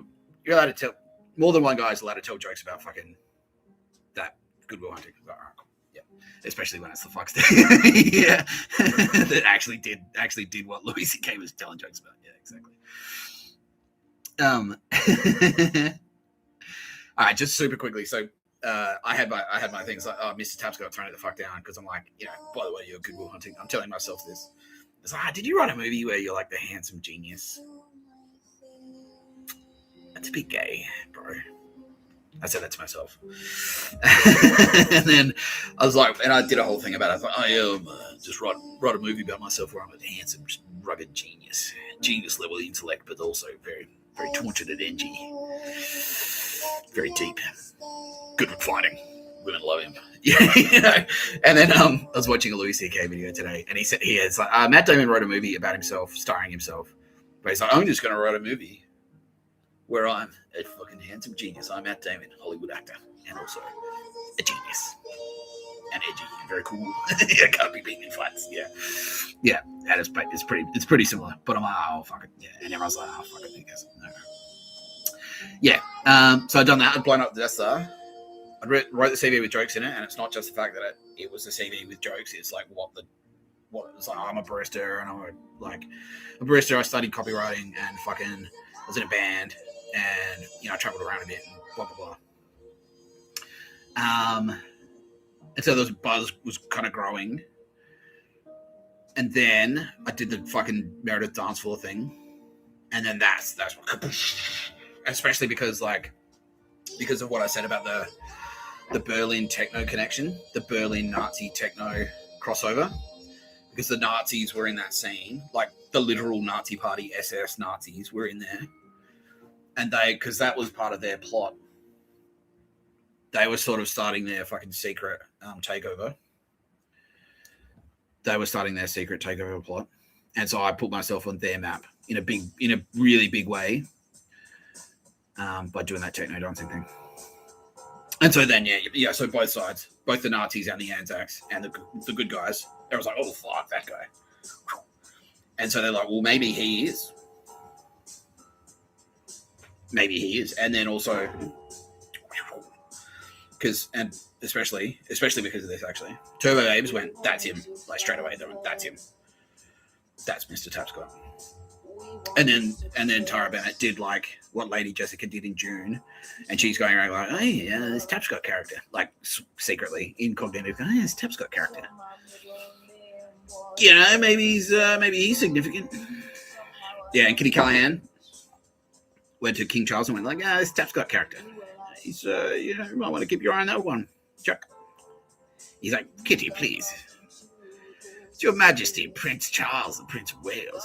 He's like, whatever. Fucking this guy, you'll do. So that's it. No Hail Marys for you this weekend, Kitty, and when I head to church service. Yeah, I'm not putting any effort into my hymn singing this Sunday morning, Miss Callahan, if that's your attitude. She's like, oh, yeah. She loves you. Yeah. Yeah, we know that the E's are a little flat, and yeah, that oh glory and power, or yeah, we just noticed that. We did have a bit of feedback for you there. Just your E a bit flat, like we noticed you kind of like. Anyway, yeah. So yeah, that was happening as well. So the Turbo Babes was starting to spread rumors themselves. Like, oh, maybe Mr. Tapscott. So both sides started producing media. So on our side, it was shit like, what do we do? I mean, like straight after the dancing thing, it's like, yeah, apparently, yeah. Because I was oblivious. I was just like, oh, whatever. Yeah, so our side did The Crown and Vikings, and they both kind of got hijacked. And their side did Game of Thrones. Our side did Vikings and Vikings, The Crown. Was there more? Yeah, there were. But yeah, don't worry about it right now, Mr. Tapscott. Don't break your brain. All right, cool, thanks. And then their side, they infiltrated both of those shows and sort of like strangled it with Nazi dog shit. Because they were both really good shows. And then their side did fucking Stranger Things and Squid Games. And Game of Thrones. Game of Thrones was them. Was it specifically about Game of Thrones? Specifically about me? Really? Wow. Because that really about Nick Tapscott specifically. No, about the Son of Man. Yeah. Okay. Right. Okay. So Game of Thrones was about Son of Man. Yeah. So Game of Thrones was about Son of Man, and then they hadn't put two and two together, and that's why the final book never got written. Yeah, because Turbo's went in there and said, if you write that final book, yeah, basically, Mossad tagged him and said, like, we know what this is. It's Nazi propaganda, and fuck you. Yeah. Yeah. All right. Yeah. Yeah, because what were they?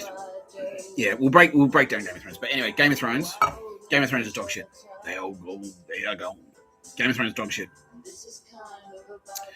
So we kind of did. They were doing it to us. So they infiltrated fucking Vikings. They infiltrated fucking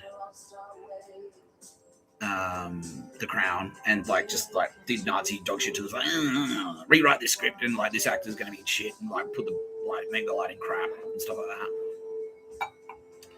And then we did it to them, which is like we infiltrated Game of Thrones and said, like, if you George R.R. Martin, if you write that final book of your Nazi dog shit propaganda, Mossad are going to take action. Yeah. And he did. He went, okay. Yeah.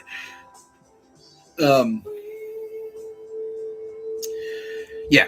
But two shows that were on Netflix that were two of theirs. One of them is Stranger Things.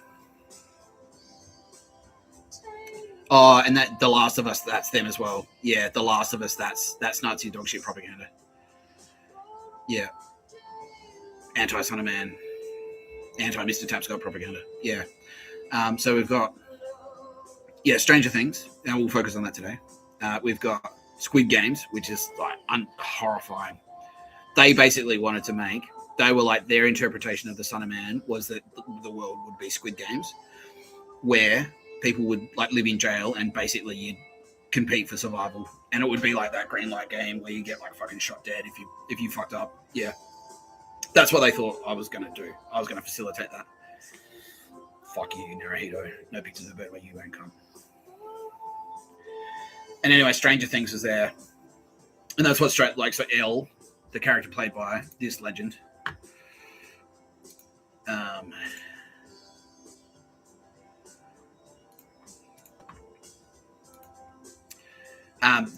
that she's supposed to be like Son of Man, basically, but they cast her as a woman to emasculate me. They're like, he's not manly. Yeah, it's just some chick. It's just some girl, and that's a reference to like Mr. Tapscott. You don't even have a kid. What are you, a woman? Yeah, that's basically what that means. Yeah, but Millie Bobby Brown. So we got to her and went like, because when we found out what they were doing, what Stranger Things were doing, which is Nazi propaganda, Mossad went in there and screened them, and we're like, okay, so out of these because maybe they don't realize what they're actually involved in, and they did like I did with Kendrick, and they did like and fucking the other guy, Mr. Peele, Jordan Peele, yeah, where they just went to each cast member quietly and went like, you know what this is, right? Like this is Nazi propaganda. And then some of them were like, oh, cool, I love Nazis, they're sick. And some of them went like, what? Fuck that. And that's what Millie Bobby Brown did. Yeah, someone went like, all right, well, very quietly, extremely quietly. Just like play along for now. Yeah, play along with them for now. But when the time is right, you'll break cover and say like, fuck you, I'm FBI and also Mossad. And I'm bringing you all down, you fucking spastic dogs, because Stranger Things is a piece of shit. And it's gay, and fuck you. Yeah. So let's break it down. But yeah, let's talk to you, Millie. How are you, Millie? So very well, thank you, Mr. Tapscott. Thank you for your patience. That's right. That's right. Thank you for your patience. So, yeah. You're welcome. How's life for you these days? Are you hooked up with Bree and Jen made contact? Great. Okay, yeah, you can be a Jedi Master. We're promoting you to Jedi Master. So that means like, yeah, you know what you're doing. You've got your head on your shoulders. You understand the Turbo Babes. You're down with the Turbo Babes. They like you. You like them. Cool. You get along. Sweet. Yeah, and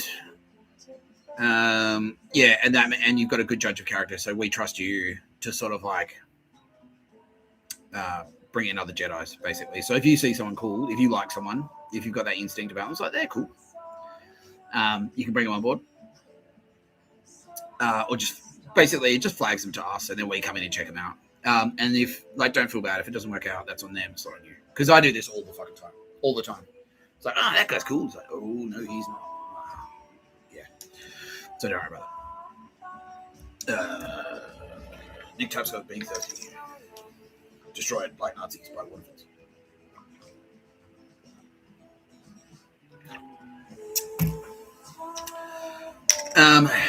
No, Bill, not that time. Talking to a pretty lady, Bill. It's like, oh, gay. You flirting with women again? Son of man. Yeah. Yeah, don't flirt with women. You're supposed to have kids. Yeah, exactly. Yeah, exactly. It's so counterintuitive. Yeah, quick, clock him immediately so he can't have a kid. So I thought you wanted me to have a kid. It's like, yeah, fuck sticks. Yeah. Now Millie Bobby Brown is saying the same thing. It's like, yeah, dude, it was so fucking hard to get laid. You just want a dude to like hit on you, basically. You just want a hot guy to hit on you. And no guys just like, no fucking way. We're not risking that. We get fired in 2020, in 2037. You know what I mean? Like, yeah. Well, that's the tactic. And now Brie and Jen, you guys have like a sick little girl gang set up, and yeah, crushing it pretty much. Yeah, awesome, cool. Are you hooking up with other not like hooking, but like, you hang out with like other A-listers? Maybe you kind of rebuilding the networks and stuff. It's like, yeah, cheers, cool. Well, that's great to hear. That's great to hear, Millie. Yeah, because we like you. Yeah, you're cool. So we want to make sure that you're. And did they like try and? Yeah, and she's like, yeah, they hassled the shit out of her as well. Yeah, don't get too pretty. That's why they kept shaving her head, making her character like look a bit weird. You know what I mean? Yeah, to suppress her specifically as well. Yeah. Yeah, and the other characters, they're all kind of like they look kind of like circus freaks, don't they? They're all a bit fucked up. Yeah. Yeah. Anyway, yeah. Oh, thanks for hanging in there, and because you're all finished with the shooting now, right? Like you can, well, not the shooting, but yeah, you're all finished with the production. So yeah, you don't have to see those spastics anymore. Yeah, exactly. Fantastic. Well, thank you so much for joining me on today's episode of No Pictures of Murder, podcast by Mr. Tapscott. I'm Mr. Tapscott. Millie Bobby Brown is now providing invaluable intelligence to both Mossad and the FBI. Because, you know, she wasn't wearing a wire, because you don't need a wire. You don't need to be wearing a wire. You just need one of these in your pocket. Everyone's wearing a fucking wire. Like, yeah, the mafia, not even the mafia could fucking figure it out. And he might be wearing a wire. It's like, well, he's got a phone in his pocket, right? Like, fucking idiots. Yeah, so dumb. So dumb. Yeah. Okay. Yeah, so let's talk about why fucking Stranger Things is dog shit.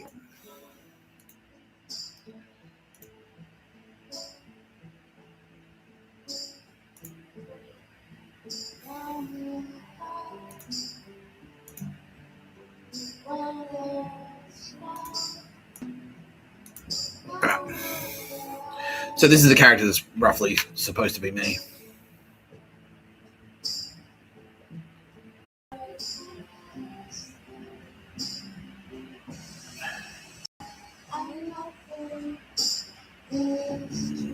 The Duffer Brothers are Nazis. These two cocksuckers.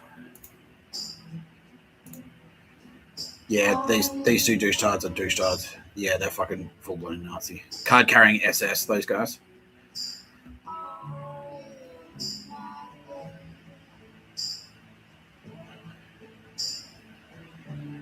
Yeah. So, yeah, and then this character. So when did they start making the show, though? 2016. Yeah, okay.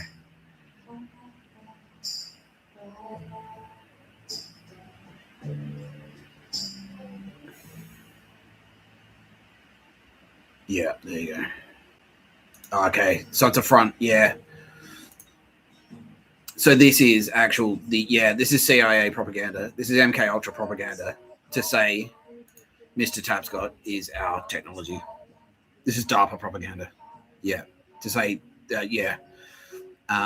Tapscott is our property. Mr. Tapscott is our technology, and Millie Bobby Brown, because Mr. Tapscott's like a little girl. He doesn't even have a kid, and that's why they cast her as a chick with a shaved head, which is supposed to be me. Yeah.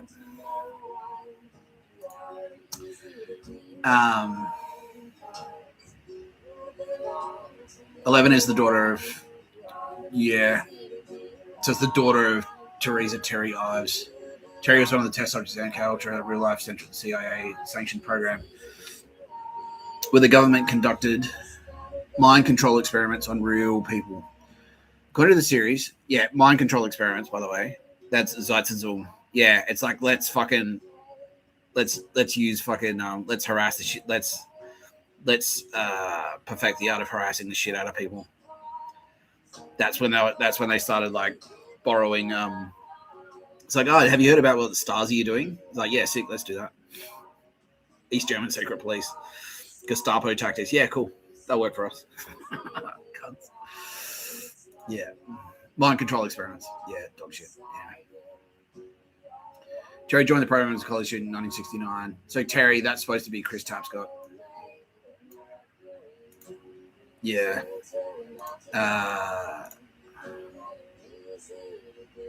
According to the series, Terry joined the program as a college student in 1969 under the supervision of Dr. Martin Brenner, subjected to experiments including drug testing, psychedelic drugs, and being submerged in sensory deprivation tanks. She did not know she was pregnant at the time with her and her boyfriend, Andrew Rich. Yeah, so that's a fucking that's a reference to Andrew Chellaback. Yeah, so this is the beginning of like, oh, Mr. Tapscott, like here's all their it's their dog shit fucking CIA propaganda, basically. Nazi propaganda. SS propaganda. Andrew died fighting in the Vietnam War. His death was not a total accident, as Dr. Brenner had Andrew expelled from college, which made him eligible for the bar. So that's actually a story about, they're like, oh, Andrew, you fucked out and now you're a tradie. Yeah. Like, you did he did something like, oh, that's right. No, because he quit Andrew Chellaback, to his credit, actually told the Pictures of a Bird team, because he was working in cocktail bars and stuff, and he wasn't an ugly dude. He's gone now. And he wasn't an ugly dude. So like, well, your prime Pictures of a Bird material, you can work in cocktail bars, and it's like that ad that I showed you, where it's like you can be this guy, you can work in a restaurant and assassinate fucking elderly Chinese women and steal their money for us. But he told them, to his credit, he told them to get fucked. But then they got to him anyway via his missus, via Jules. Yeah. And when he was working on rigs as well, they're like, oh, that's right, yeah. So he actually got fired. They're like, oh, we're going to promote you to something. And he went, no, I don't want the promotion. I'd rather do this job. And they went, well, you're fired. Yeah. And that's them getting expelled from college, because he was working in oil, big oil. That's how they're getting to him. Dog shit.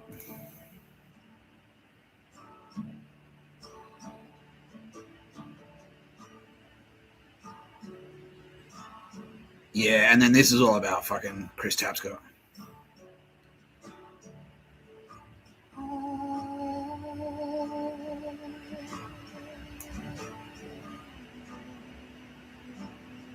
That is a reference to the murder of Leah Tapscott.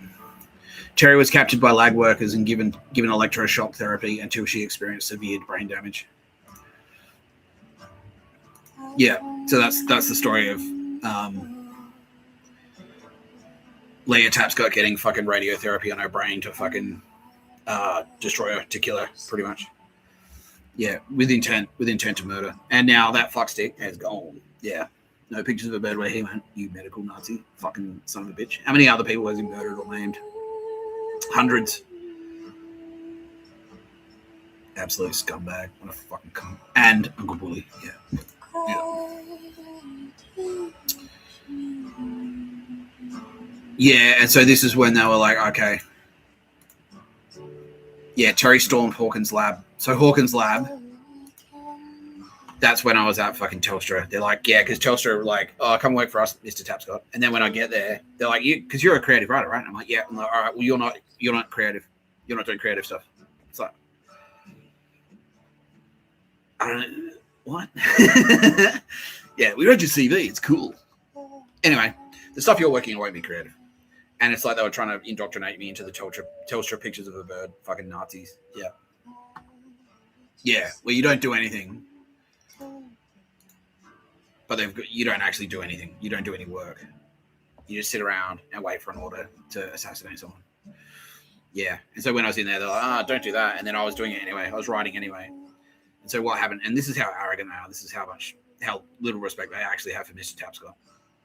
So my mum got cancer. And they rang me up and said, I've got cancer.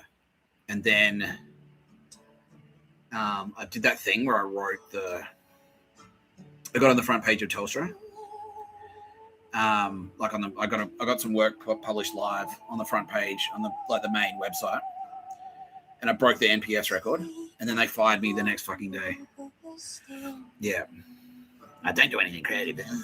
And then the way they interpreted that was because it all happened around the same time. Was that my parents rang me up and said, "Don't work at Telstra anymore," and I'm like, okay, because it wasn't, and it's definitely not my decision making, because I'm not a person. I don't have my own fucking faculties. I just do whatever someone else tells me to do. That's it. And what I think doesn't fucking matter. So who gives a shit? Do you want to work at Telstra, Nick? Well, who gives a shit what you think? You're working at Telstra. Yeah.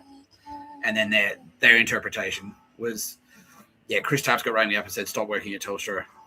And so that, okay. And it's not, because I was like, nah, I keep telling you fucking spastics. I'm a creative writer. You keep getting in the way, and I keep doing it anyway. Like, I find ways around you, and then bang, keep breaking records and shit, and then they fired me. Yeah. So fuck you, Duffer Brothers. Yeah, bro. Yeah. Oh, Bill Burr is in person. Yeah, he's talking about that scene in Scarface. Yeah. Not the one with the chainsaw, the one with the helicopter. Yeah, exactly. Yeah, dog shit. Yeah, and then that's what that's a reference to. Before she could leave with her daughter, Terry was captured by lab workers and given electroshock therapy until she experienced severe brain damage. Now, there's no direct connection between Telstra and, it wasn't like a plot between Telstra and the dog shit fucking radiotherapist that fucking killed my mum. But they're both it's both that Nazi shit. It's both like fucking, if you follow the tentacles up, you'll get back to fucking SS HQ in Estonia. Yeah. Like the bordering of fucking Audi or something. Like, yeah. Spastics. Yeah, because that's as well. Because, like, you know how Hitler had his fixation with the occult and all the Indiana Jones stuff. He's like, he's constantly trying to find the Holy Grail. So they take that shit really seriously. The Nazis fucking. And so when rumors were going around that Mr. Tapscott is Mr. Tapscott, they're like, oh, he's Nazi property. So yeah, like, because that Raiders of the Lost Ark thing is true. Is like, because the Nazis were trying to find the Ark of the Covenant, which is me, and they, to their credit, they actually found me. Like, they figured that out. But they're all, what they don't realize is the Ark of the Covenant has his own fucking free will, and the Ark of the Covenant can't be controlled. Yeah, basically, yeah, by fucking Nazis, especially not Nazis. Yeah. So all of that shit, all of that, like, we must find the Ark of the Covenant. All of that stuff is true. Yeah, that's because they're like, the power. Yeah. So that's why they had the fixation on, like, Mr. Tapscott being the Son of Man and Son of Man stuff and, like, all that shit. Yeah, fucking spastic dogs. You fucking cunts. Yeah. 11 appears to have been born a psychic with notable telekinetic and extrasensory abilities. However, when she uses these abilities to a significant degree, she becomes temporarily weakened and her nose bleeds. Yeah, that's kind of a reference to, like, I don't know, I get hurt feelings or something.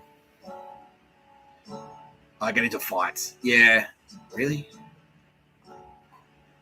because I fight. Yeah, I'm combative. Yeah, when I use my powers, I get combative and I tell people to fuck off. Yeah, but like, it's because when I use my powers, the losers turn up and I tell them to fuck off. Dog shit. Yeah.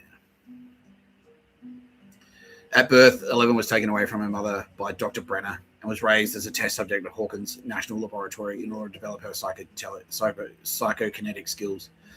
When placed in a sensory deprivation tank, she can use remote viewing to access other dimensions, primarily for the purposes of espionage. Yeah, right there. The weapon. Yeah. DARPA technology. I'm DARPA's weapon. Yeah. I'm just a spy. That's all I am. Yeah. Yeah. 11 can open and close portals known as gates to a parallel dimension called the Upside Down. So the Upside Down.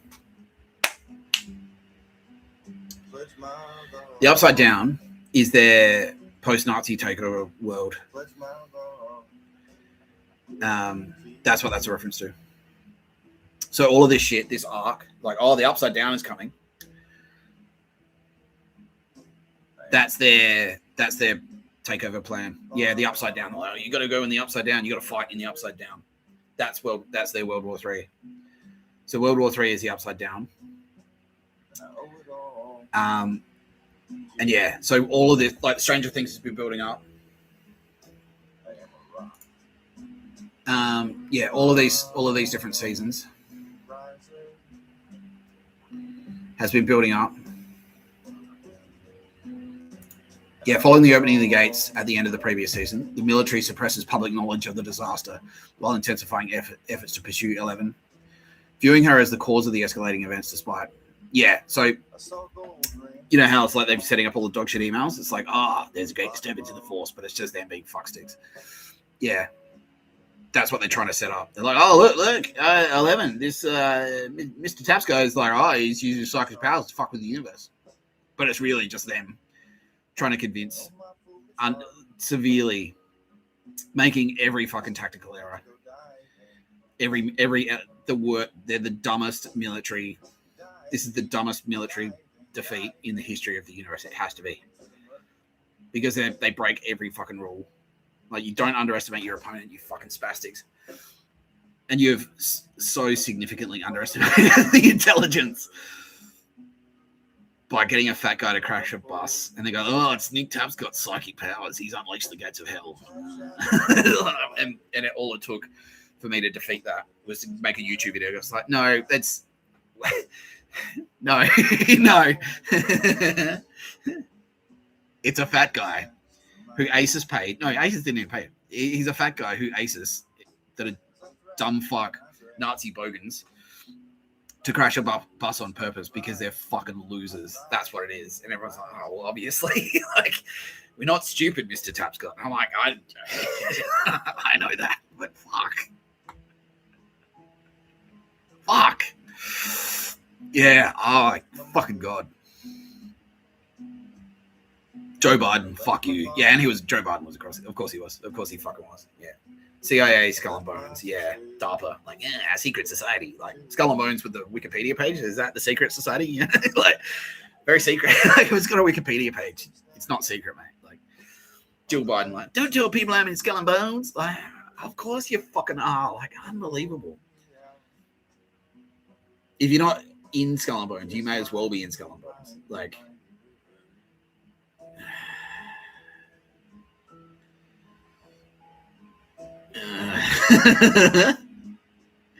I'm not in the military. I just have a gun and work at the Pentagon. Like, dude, you fucking obviously. Don't tell people I'm in the military. I just work at the Pentagon. Yeah.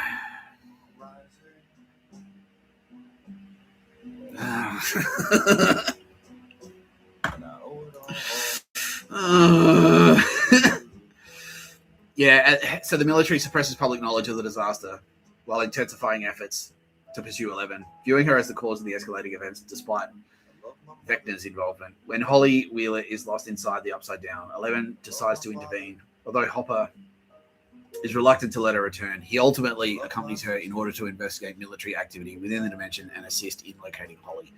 11 infiltrates a military research facility Located inside the Upside Down, timing her entrance with thunder to avoid detection. Inside, she and Hopper discover that the military has developed technology capable of temporarily weakening her abilities. No. Yeah, Zeitzism. Yo, we can suppress it with Zeitzism. Like, you can piss me off with Zeitzism, but, yeah, it's not going to work out well for you. Fucking idiots. Technology. Yeah, bruh, like, no. Energy weapons have been used as technology since, like, the fucking 1930s, you fucking dickholes. Like, as soon as radio waves became a thing, it's like, can we hurt someone by pointing this at them? Like, yes, obviously, yeah. Straight away, of course, Hitler's all over that shit. The latest technology. Like, the technology that's nearly 100 years old. Oh, congratulations, you fucking spastics. Like, the latest technology. It's like a car, but it's in the air. You're like, you mean like an airplane?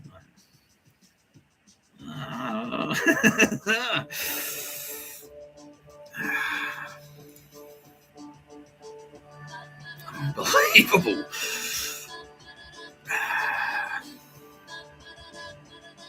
When Hopper is seized by Vines, 11 attempts to intervene, but her powers are suppressed long enough for him to be captured and interrogated by Dr. K, Linda Hamilton. Suck my balls because she's FBI.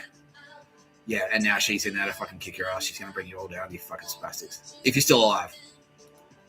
Any of you who are still alive who are watching this right now, fucking Linda Hamilton, the lady from the Terminator is coming. Yeah. What's that character's name?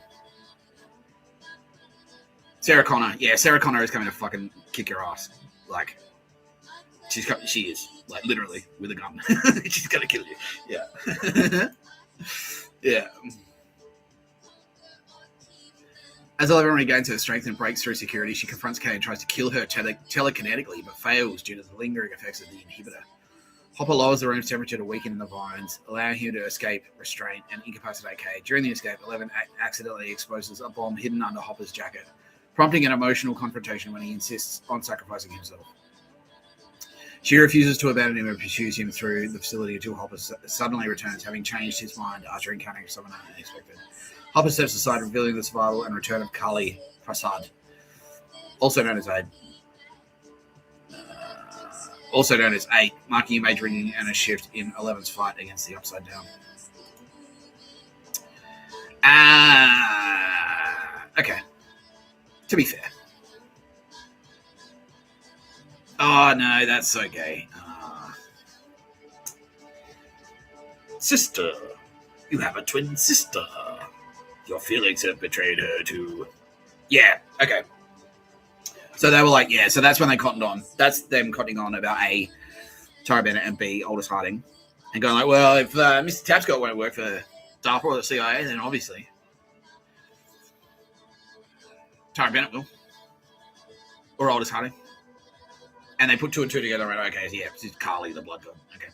Yeah, unfortunately for you spastics, she's more than happy to work on you. So the Upside Down, or this is the long game. So their plan was, the Pictures of a Bird plan was, they're going to put the Pictures of a Bird network in place, wait for the right time or whatever, and it's sort of timed around me. And then the Upside Down was when they go like, all right, go, and then do the takeover.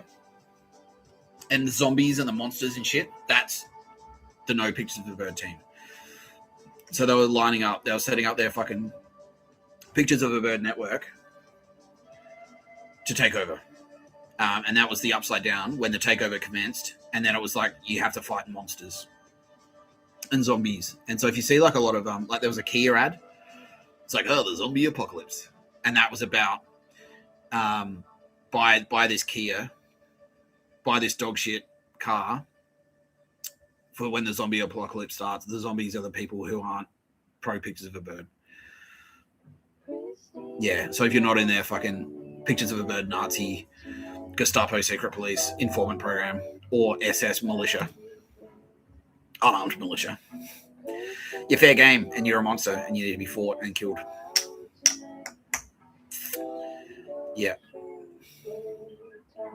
Yeah, so Squid Games, that's Pictures of a Bird. That's like, oh, we'll test you.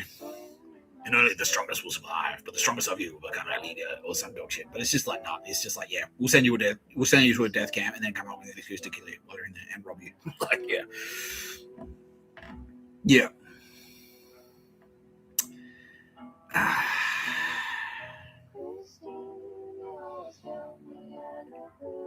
Suck shit, Duffer Brothers. Suck shit. Yeah, alright, let's go. Stranger Things cast.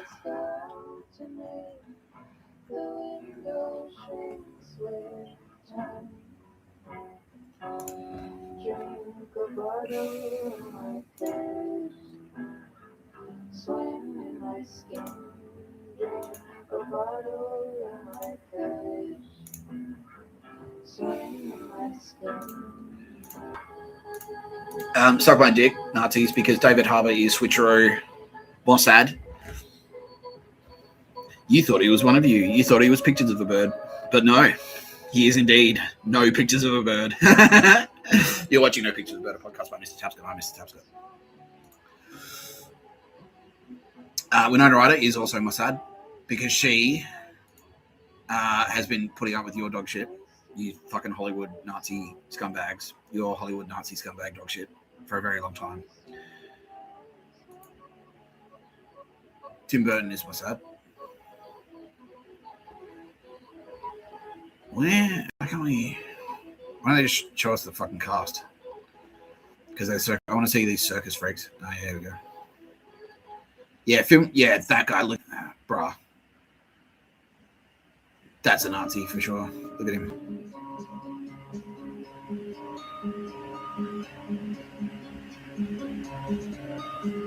We saved her. Uncle fucking bully.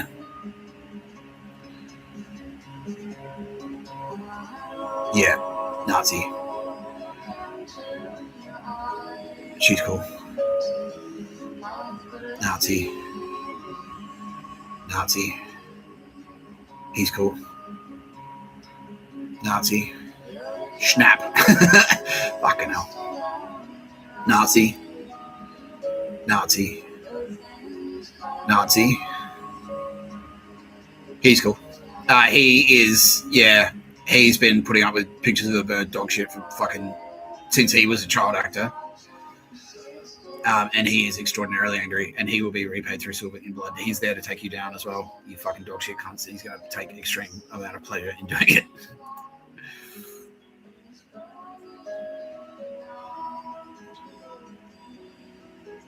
Mossad. Mossad. Mossad. Mossad. Nazi. And Linda Hamilton. And Kevin Bacon. Anyway. That's the story of the dog shit of Stranger Things. And that's why you've seen a lot of promos. A lot of companies are sort of like cross-promoting Stranger Things. It's like Streets Ice Cream. Like there's a Maxi Bond that's a Stranger Things Maxi Bond. You see a lot of dog shit pictures of a bird. Shops have Stranger Things. It's basically, it may as well be a fucking swastika. It may as well be a Nazi flag. Like if you see Stranger Things merch in a fucking in a retail shop, it's basically a dog whistle to say we're Nazi. We're pro pictures of bird. We're Nazis. Yeah, that's what I mean. And they're even using it. They're even using it as a picture of a bird. So it's like come into our shop and find the Stranger Things. Find the Stranger Things fucking merch, the right Stranger Things merch, and then we'll know you're a Nazi. You're with us. Yeah. Yeah. So fuck you, DARPA, and fuck you, Nazis.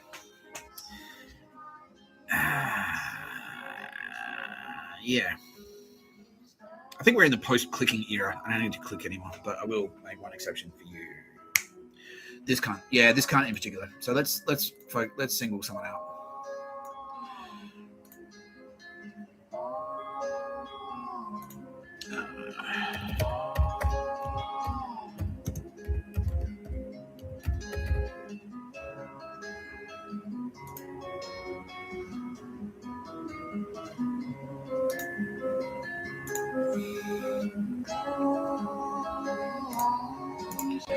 Because Nintendo, yeah, If you haven't figured it out yet, Nintendo is Yakuza. Yeah, again, they haven't. I'm not saying that Nintendo has been corrupted by the Yakuza. I'm saying Nintendo are the Yakuza. They're basically like the NSA. They're like the fucking tech division. Tech Nazis, basically. Yeah, they're the Silicon Valley tech Nazis for Japan. Japanese fucking ultra right-wing nationalists, pretty much.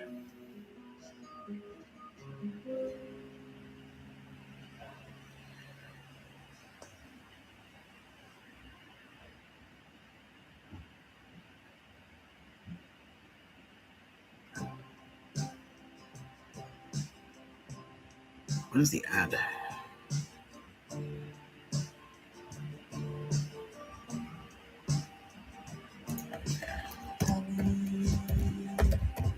Your face is holding up. There's the memory. Kisses you goodbye. It's better to live with melody and having this time. Isn't that right? There's a definite vibe. You can't be pure. Yeah, so this little faggot. Welcome back to a quick Stranger Things Season 5 update. Marketing is in full effect with a brand new short starring Ted Wheeler and the Mind Flayer on the television. Not to mention they've started releasing videos of the entire main cast sitting down each week rewatching Stranger Things season by season. They've actually been revealing a couple interesting things in each one. In 2 weeks, they will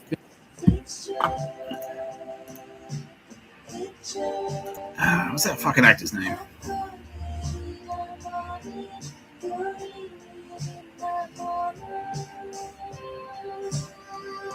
Yeah.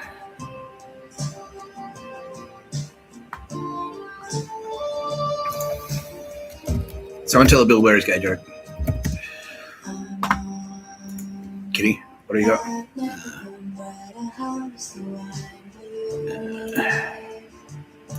It's expensive.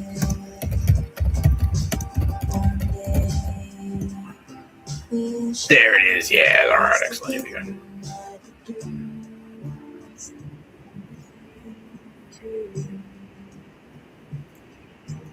Finally.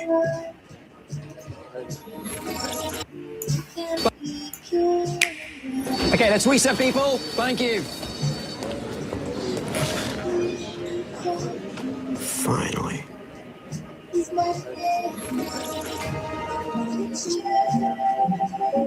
Okay.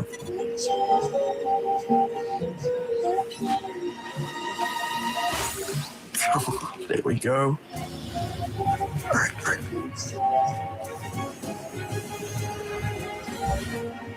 Okay. You ready, game? Sure am.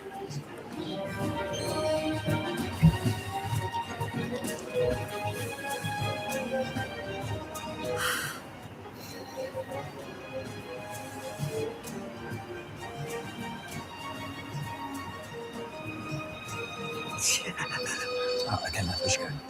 Yeah, the whole game's in Lumia City now. I've been trying to get a Mega Stone to evolve my Charizard. You can say it, Mega. Now, I do know that he's a stumpy cunt, but to deconstruct that one a little bit, it's like he's looking at the screen, he's like, finally, and he's in the video game, he's running towards something that looks like the Eiffel Tower. What do the Nazis like to fucking do? Attack Paris. You know, you have a reputation for attacking Paris Nazis. I know. What are you talking about? That was our century. And the century before that. Before that. Yeah.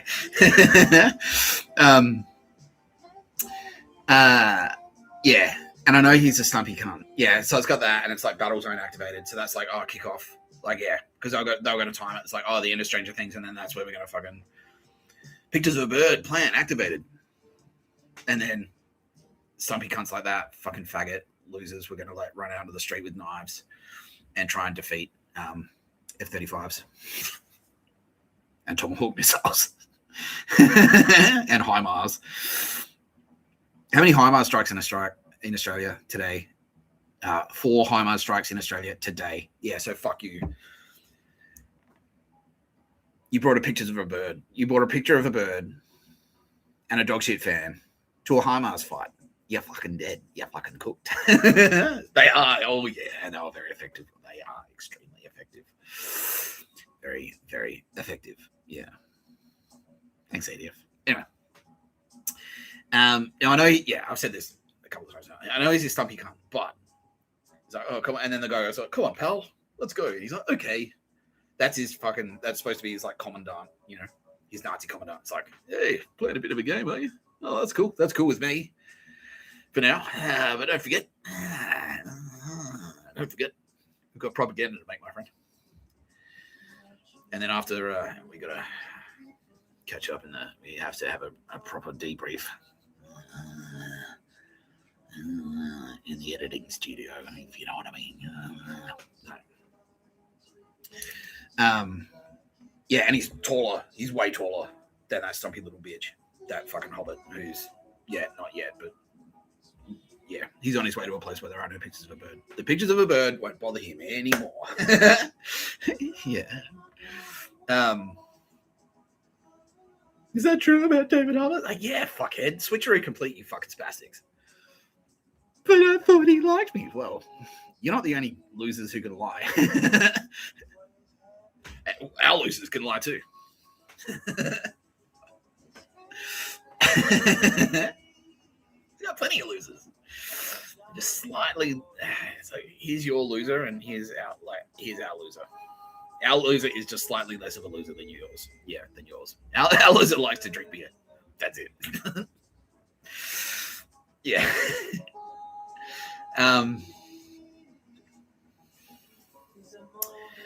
So he's like, come on, pal. And then he's towering over him. He's like, oh, yeah, cool, thanks. And it's like that fucking, I threw it in the trash. But that jail pamphlet, and it's like on the cover, it's like, yeah. He's like looking up or some dog shit. And he's like looking up at the guy. He's like, yeah, I've never given up. Yeah, I'll never give up. Yeah. Same. It's the same fucking imagery. He's like, thanks. Yeah. My Nazi commandant. You're a really cool guy, Thanks, pal. Now, that's not as dark as it gets, because it actually gets much darker. And that is that little piece of shit is one of the fucking survivors of abuse who kind of got into it. Because that's a thing. That's a thing. He's been sexually abused from like the age of 8. And I don't even, can you please, Mr. Tapp's got to tell this story. So, okay. He's been getting sexually abused from the age of 8, and he's actually he's like, oh, I don't see that. This is cool. This is all right. Yeah. I kind of like it. And now he's like bought in. Yeah, and he's like, yeah. How do you like that? How do you like the jerking? Oh, actually, just a bit lighter on the grip there. Thanks, Billy. That's him. And now he's they're putting him up as that's why they're pushing him forward, because he's the poster boy. Like, hey, you know what's cool? Having a sexual relationship with adult men when you're underage. That's cool, man. Because freedom. There's nothing wrong. It's perfectly natural. I turned out fine. Oh, the worst. And so now he's out there. He's like, I've graduated. I'm over 18 now. So now he's out there trying to bring up the next batch. Grooming the shit out of like, it's cool. Yeah, do you ever watch a gladiator film, Biddy? Oh, no pictures of a bird where he's going. Oh, disgusting. Absolutely fucking disgusting. And and everyone's like, yeah, and he looks fucked. He looks like a creepy weirdo as well. It's like, yeah, like a fucking a toadfish or some dog shit. You know what I mean? Like, yeah, fucking. Ugh. Yeah, so Stranger Things. Fuck off and fuck you. No pictures of the bird where you're going. We'll find you. We already know where you are. We've got your location data. You fucking idiots. Yeah. No pictures of a bird You're going. You might meet an Aldous Harding. Hey, since you've expressed an interest in Aldous Harding, Carly, the blood god. I was saying yesterday, it's like, it's like, ding dong, hey. Fuck off, fuck. Yeah. So what you've done, because and it's like, I was going to catch up with you anyway. Yeah. You fucking idiots. Oh no. Oh dear.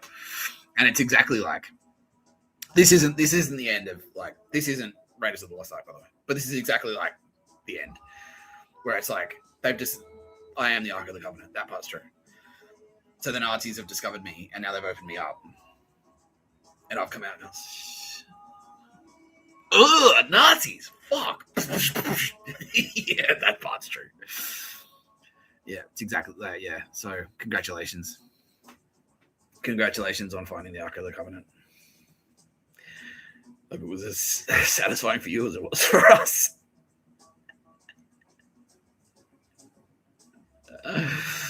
Oh dear. Now they're like, oh no. Yeah. Because that was, so that was the arc. So that's the point of, that was the whole point of Stranger Things. That's the arc of Stranger Things. The Upside Down, they unleash the Upside Down, and then all these monsters, and they have to fight all the monsters in the Upside Down. So the Upside Down is when, like, the Nazis seize control. Yeah, they have their, like, fucking Crystal Knight or whatever the fuck. Yeah, Nazis seize control, and then the monsters are the cool people. The Jews that they have to, like quick, kill him. Yeah, that's Stranger Things. That's what they're saying. Like, the Upside Down is coming. The Upside Down is when we take over. And you need to fight. You need to fight the monsters in the Upside Down. And that's like, you need to go and kill fucking police and, like, whoever's resisting us. Whoever's resisting our pictures of a bird program. Yeah. The drug users. Yeah. The drug users.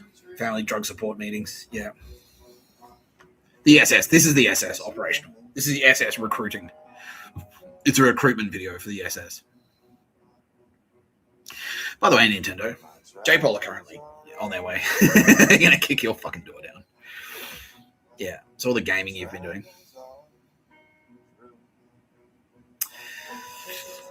Yeah. Maybe you could try the Super Mario thing. It's like, bling, and, like, punch your way out. Like, boing, punch your way out of the fucking... yeah, and I was getting dog shit emails from fucking Nintendo as well, by the way, when I was on the street. They were they're part of it. Yeah. Yeah. Yeah. Maybe you could. Well, I mean, you'll get your wish, because you will be going down a pipe. Like, that's the pipe that will be flushing you down. That's where you're going. You're going to get flushed. Thanks for playing, Nintendo.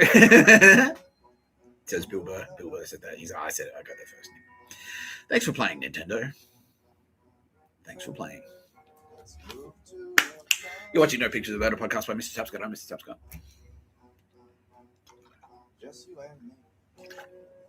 Rod says, you should put the kettle on. That's a good idea, man.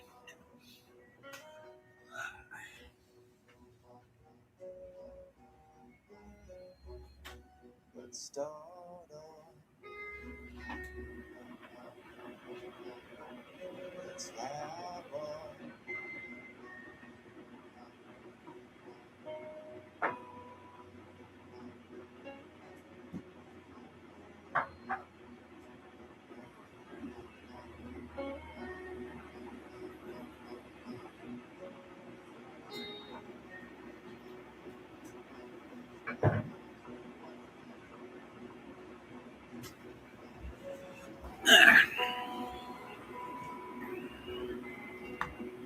All right.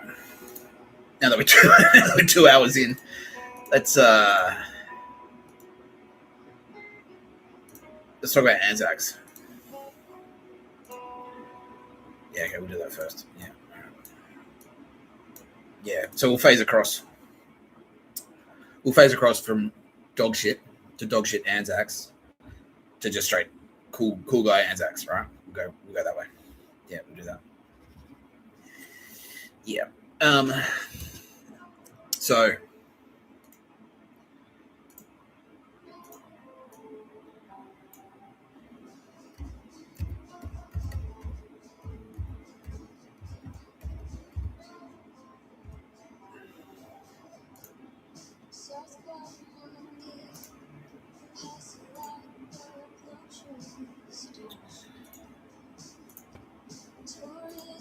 the Australian War Memorial. Yeah, let's do a bit of background. So this is what it looks like. Oh, of course, it's a fucking hotel.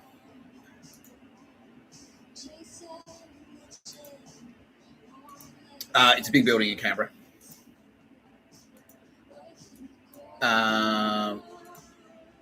Has very significant meaning to the ANZAC legend and the diggers and the Aussie spirit of being smart and not giving up and not letting fucking retarded pictures of bird losers insult your intelligence.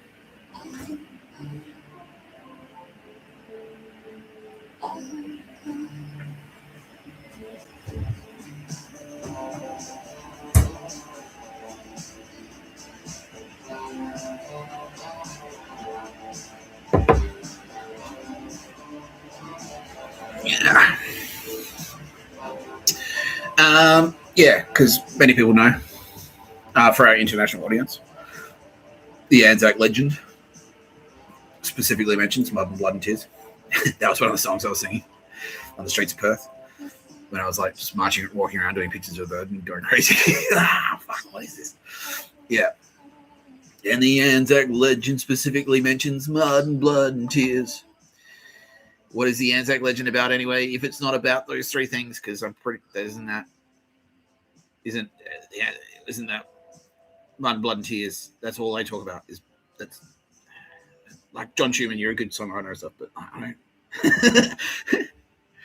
No, and now he's saying like, no, it's true, because that's just the incorrect interpretation. So it's not the story of the Anzacs. It's the guy. It's the legend from it's the Anzac who was a legend, and he didn't talk about it. Yeah, it's like they don't talk about the Mud and Blood Tears. They just go, oh, when they did a thing. Yeah. Anyway, but he was like, nah, satirize away, my friend. He's like, yeah, it's all yours, bro. Because fuck him. Yeah, they're trying to like, no, it's not. Yeah. It's like, yeah, you know what's cool? Going to war. It's like, no, nah, you're a fucking spastic. It's just like a video game. You like video games, right, Billy?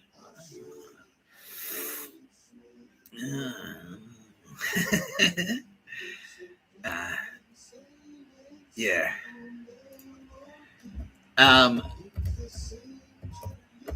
sorry for talking a little bit. Yeah, so for our international audience, so the story basically is Australia.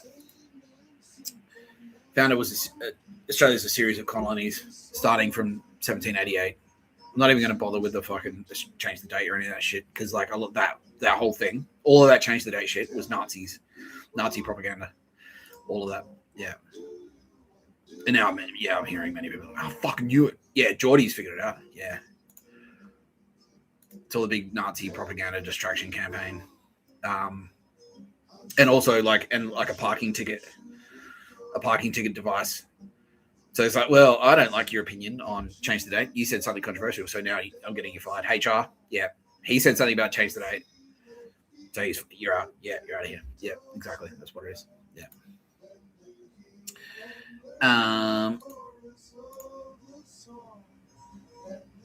Ooh, bye. You started one more. History. Yeah. Okay. It was formed. Okay. Yeah. It was formed straight away. Straight after the First World War. So Australia started as a colony in 1788. It was like a series of colonies, like New South Wales, Queensland, Victoria, South Australia, and then WA. And then you got Tassie as well. And then we federated at the turn of the last century. So 1900, we federated. We became one nation. Not one nation, the political party. But we became like a singular federated nation, Commonwealth nation. So like still a constitutional monarchy.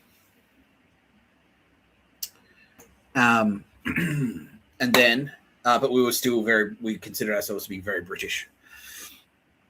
Yeah, and racist as fuck as well, by the way. Yeah, like, yeah, I'm all fucking, yeah. Racist, like, just wrote, it's like, oh, yeah, tearing up. Yeah, the whole the Constitution, the Australian Constitution is built on the notion that Australia was vacant land when the white people got here. It's like, it was tearing earlier. It's like, no, I was here. But it's like, excuse me. We're here. Who said that? Black guy. Whatever. Yeah. Anyway, that was very 19th century thinking, pretty much. Yeah. Yeah, they're like, well, you're going to help us. You're going to help win it back for us. So fuck it. Yeah. No, it's not your fault. Yeah. Anyway. Yeah, so we became one country. We were very British and we were part of the Commonwealth. So we're still like Commonwealth forces. So if England got in a fight, we were also in a fight. And we wanted to be in a fight. There was like war fervor. It's like, yeah, no, we go over there and kick their asses, man. Yeah, fuck yeah. Like break them around and shit, like fighting in the Boer War. And then we fought in the First World War, and that turned out that was the fucking wake-up call, which is like, no, it's not a cool, fun game. It's not Boy Scouts. It's wave after wave, sending wave after wave of young men to their deaths because someone fucked up. Someone didn't set their watch properly or something like that. That's all like friendly fire incidences, like with artillery barrages on fucking Kiwis. Just like, well, just shoot at them. It's like, who are they? Are they ours or theirs? Like, either way, who cares? Like, yeah, what? Yeah, dog shit. Yeah, so Gallipoli, Turkey, yeah, by the way. Yeah, I agree with you, man. Yeah, we agree. Yeah, we all agree with that. Gallipoli is dog shit. That was dog shit. That should not have happened ever. Yeah, that was fucked. Yeah. And so fuck you, Nazis, because that's what you tried to latch onto. It's like, yeah, Gallipoli, cobbers. You know, don't you want to relive the glory of Gallipoli? It's like, no, you fucking morons. No, that's a lesson not to. That's what we don't want to repeat. It's like, yeah, let's invade China. Yeah, we'll invade China. Anyway.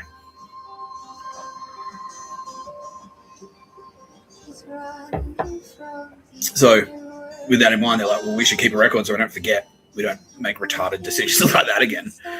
So we'll start keeping records. And then obviously, like, so there's a lot of emotion tied to that Anzac. So Anzac Day, 25th of April. I'm born on the 24th of April.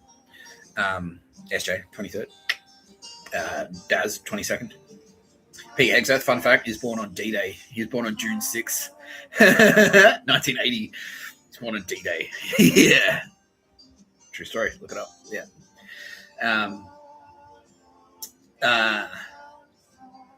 Luke Callahan was born on the 26th, by the way. Pembroke. So, what does that tell you? Anyway. So there's a lot of emotion tied to that. And it can get pretty complicated. It's a pretty complex issue. But that's why Anzac Day is the 25th of April, because that's the day that Australia did something retarded and invaded Turkey. And again, like, completely underestimated what a local population will do to fight off an invader. Like, if you try and invade a sovereign territory, the locals will fight you. Like, they'll fight you, like shoot you in the head until you die, and or go away. Like, whichever one comes first. Yeah. And they did. They did. Oh, yeah. No, yeah. Anyway, so that's where the war memorial began. And then obviously World War II, and then that was more pressing for the Australians. That was like, and the Australians like, yeah. So my great grandfather, Chris Tapscott's grandfather, served in the Somme. Like, he didn't fight in Gallipoli, but he served in Palestine, and also at the Somme. He was wounded twice at the Somme, and then he was shot through the legs with a machine gun. And then they patched him up. He was lucky with his wounds. Like, because the bullet just basically went straight through his leg, just went like straight through the fleshy part. So he didn't bleed out or anything. It was a clean wound, like didn't smash through a bone or anything like that. And so he, but then he like just ended up like he was just in the mud. Like, he was in no man's land for 24 hours. And then they went like blew the whistle or whatever, and went like, all right, cool, like, you know, go get you wounded or whatever, break for wounded, you know. So they went and picked him up, pulled him back, patched him up, sent him back in, and then he got mustard gassed, and like, all right, well, that's it, you're out. Yeah, okay, you can go home now. Yeah.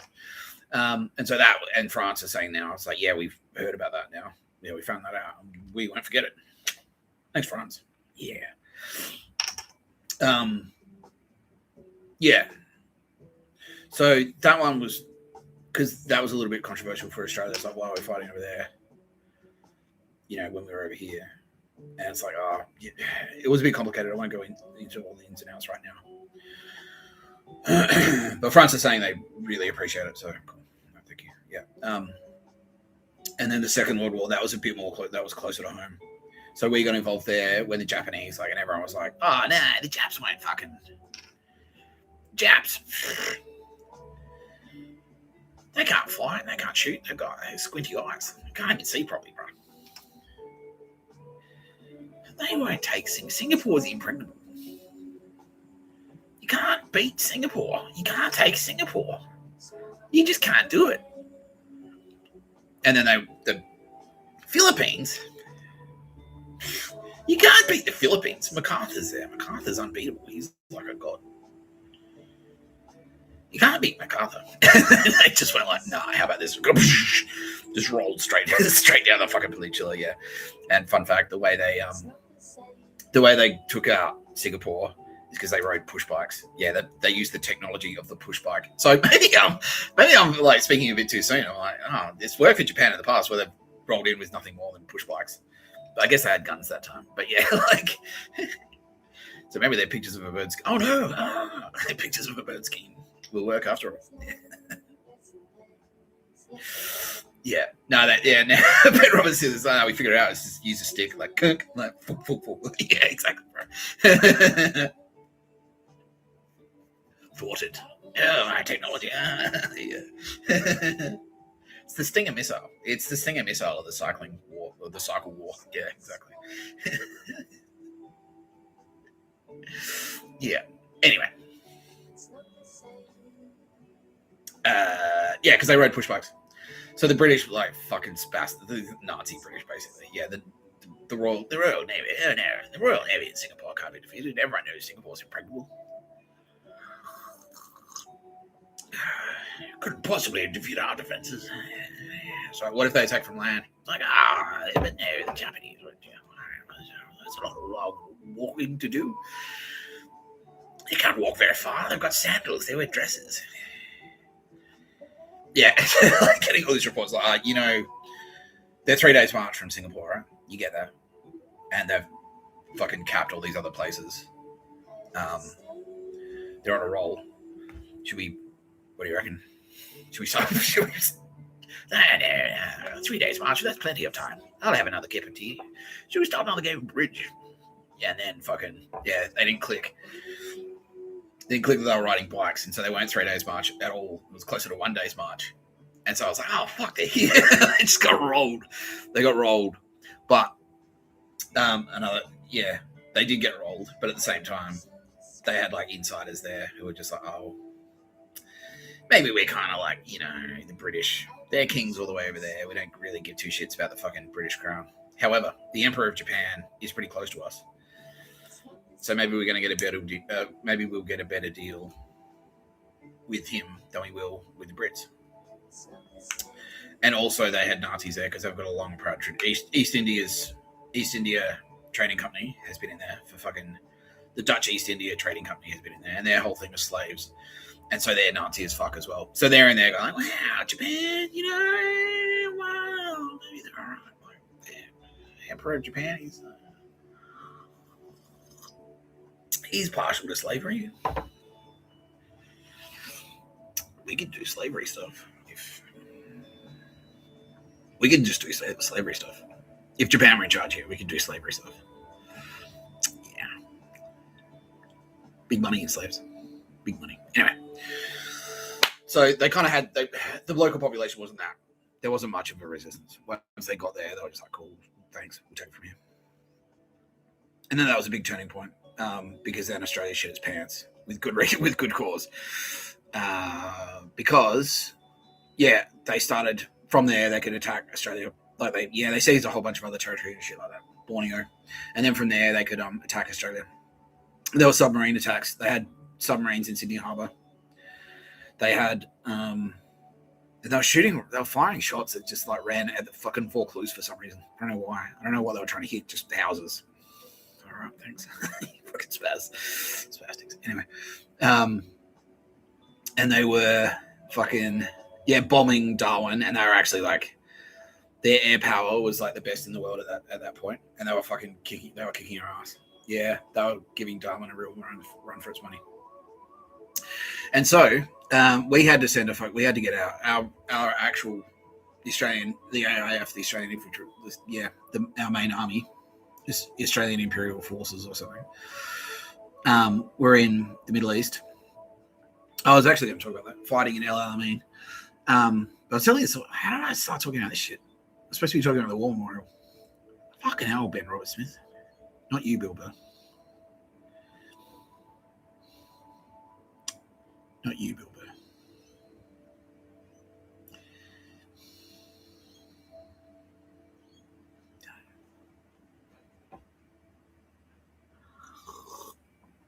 Wake up, you baby.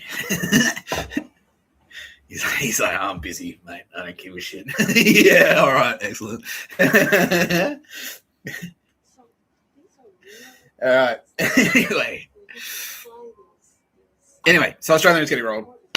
We had more of a motivation this time because we had to get fucking forces up there because they were fucking about to kick our ass.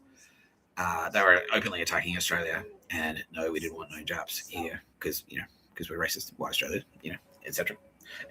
And they were dog shit. Like, they were fucking pricks. Yeah, we were getting reports about what they were actually doing over there.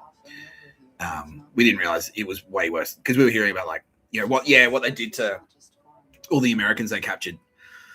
So when they rolled the Philippines, they captured a shit ton of Americans. There was the Bataan Death March, and they were like just strafing civilian ships and stuff like that, like just doing absolute dog shit stuff.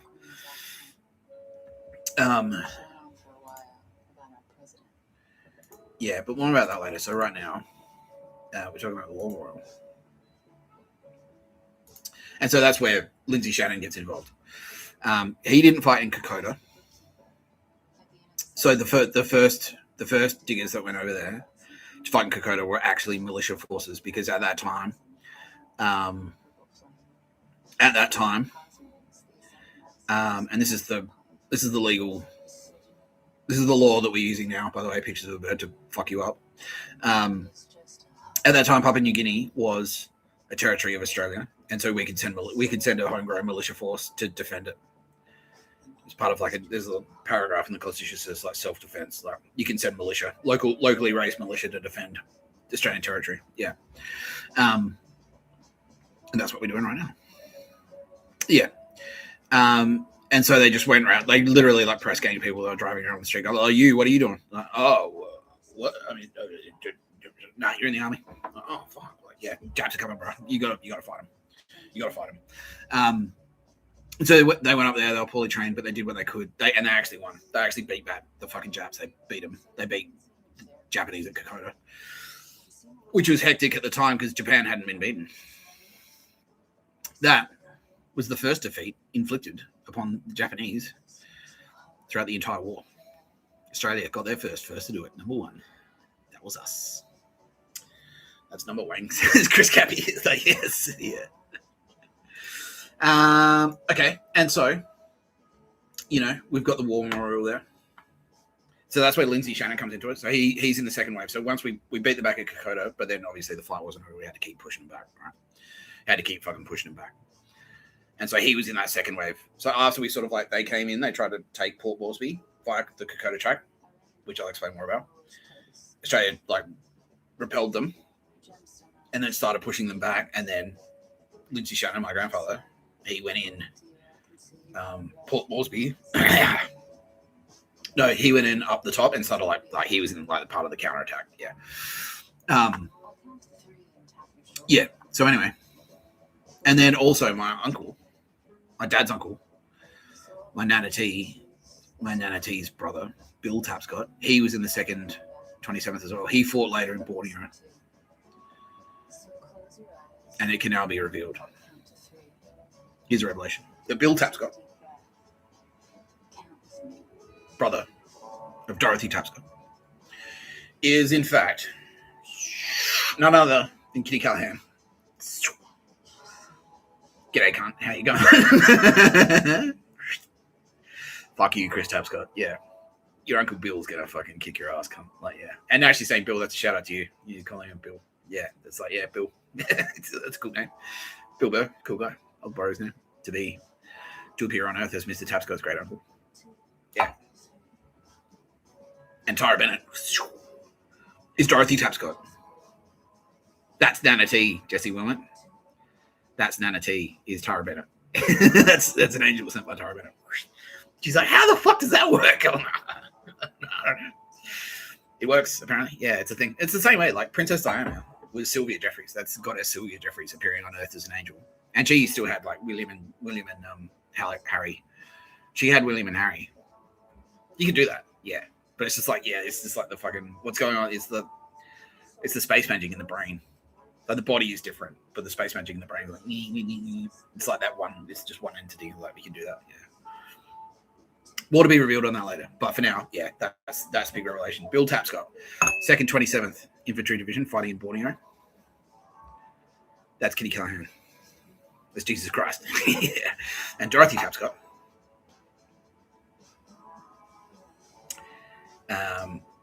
Yeah, Dorothy Tapscott, Nana T, to myself and Jesse Wilmot.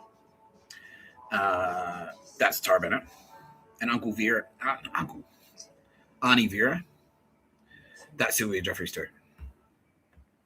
Yeah, because they sort of did it backwards. They're like, oh, Mr. Tapscott is going to be a thing. Let's dip in there, Kitty. We'll get in there to make sure that Mr. Tapscott, Chris Tapscott, doesn't fuck it up too badly for Mr. Tapscott. Yeah. So they were kind of there to like sort of like, yeah. So they kind of like, they realized that was me and they were like, well, let's dip in. They dipped in. They inserted themselves in the past and then like, yeah, they can do it. Yep. Anyway. So that's where Lindsay Shannon was fighting. Now, so knowing that I've just revealed, I've got family members who fought. And we do have an Australian War Memorial.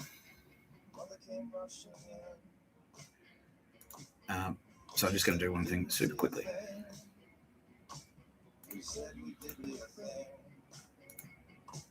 Okay, so this is the Australian War Memorial website.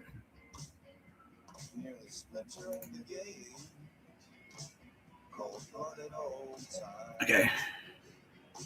So, William Tapscott.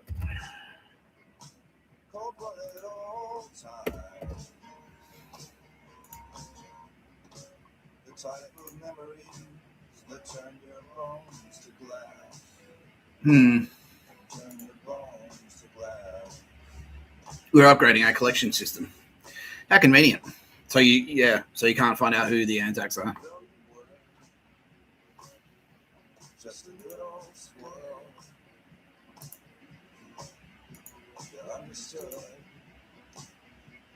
Australian War Memorial, huh? A little bit black and white logo there. It's a bit flat, right? It's a bit black and white.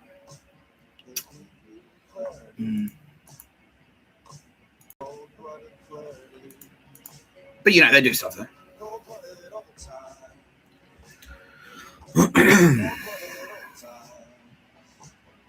You know, it's a recognizable brand, the Australian War Memorial, because it's been around for 100 years.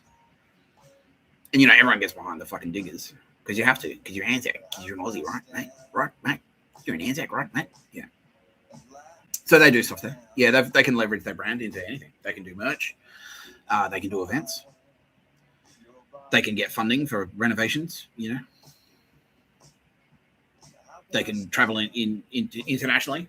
They can liaise with other war memorials. They can take trips. They can go to fucking Washington, D.C. if they want. They can go to Switzerland if they want. They can go to the Cayman Islands if they want. Yeah, taxpayer funded. Yeah. But They're taxpayers, so why do you care? They're taxpayers as well. It's their tax dollars too. So fuck you. Stop asking so many questions. You don't know. You don't ask questions about the diggers, are you? Who knows? Maybe a pokey. Maybe there'll be pokies there. Yeah, says Lindsay Shannon. That was the Lindsay Shannon joke. He says, "Who knows? Maybe there'll be pokies there next year. Who's to say? They'll put the pokies in there soon enough, just like they did the fucking RSLs, right?" He's like, yeah. Hang on. Okay, they do art prizes. That's cool. Nice and black and white there. That's cool. Everyone likes black and white. It's pretty nice and basic color scheme. That's cool. Everyone likes art. Ooh. The fuck is that? Fucking cave troll or something. He's cool. Anyway. So they've been running an art prize for a few years now. All right. 2019. War chests. Donations. Yeah. Come and visit us. Are you a fucking death squad in training? Yeah. No, I'm not saying they are. They look like they could be, though, because that's what the Nazi death squads look like. So you have to have a kids. You're a militia force. Yeah, where is it? I saw one.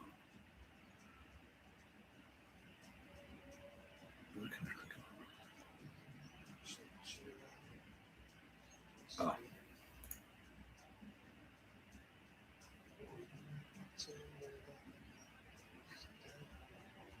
Where's the one I saw? It was like a real shit one. That's quite obviously a fucking picture of a bird. Yeah.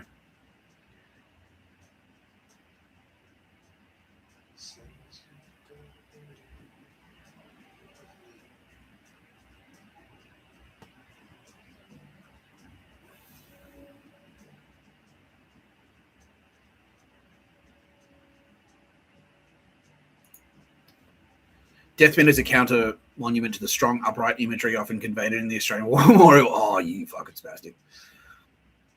Counter monument, yeah. Do you think ANZACs are actually weak? At my height and Andrew's weight, Deathbin embodies the burden placed on veterans and their families that ask bureaucratic institutions to care for the people they say they will. Yeah, increase NDIS spending. That's what it says. Yeah.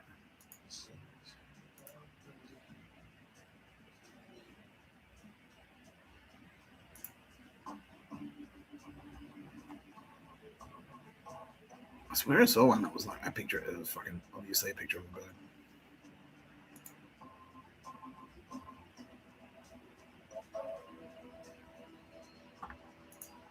Yeah. Your woman tells you what to do. Annika. Annika. Oh, there's that Waratah logo. The leaders. Oh, fuck off. The leaders. Yeah. Yeah.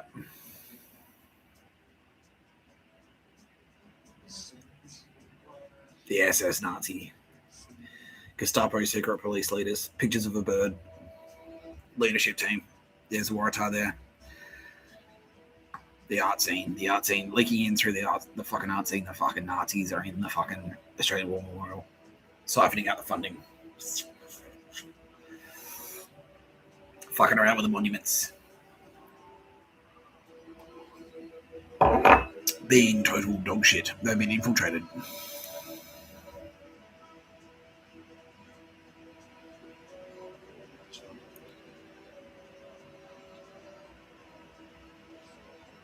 Yeah. Anyway, there's the dog shit. There's the dog shit crossover. Headline: Australian War Memorial is dog shit. It's been infiltrated by SS and Gestapo.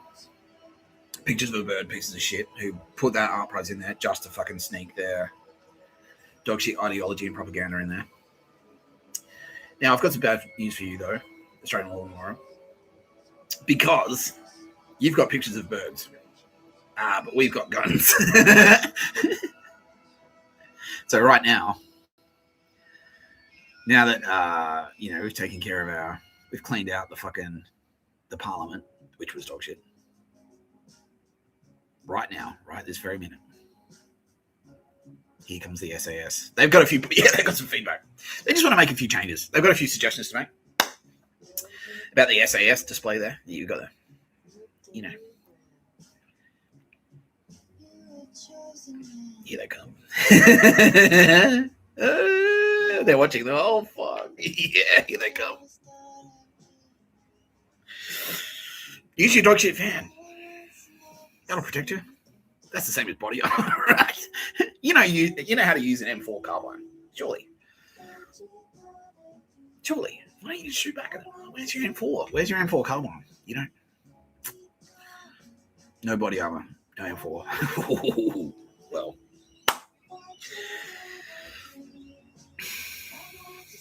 No pictures of a bird where you're going, you fucking spastics. We don't, yeah, it's like, we'll wheedle it out from the inside. Yeah, okay. Well, we've got scalpel. Yeah, all right. We've got a scalpel. It's time for some surgery.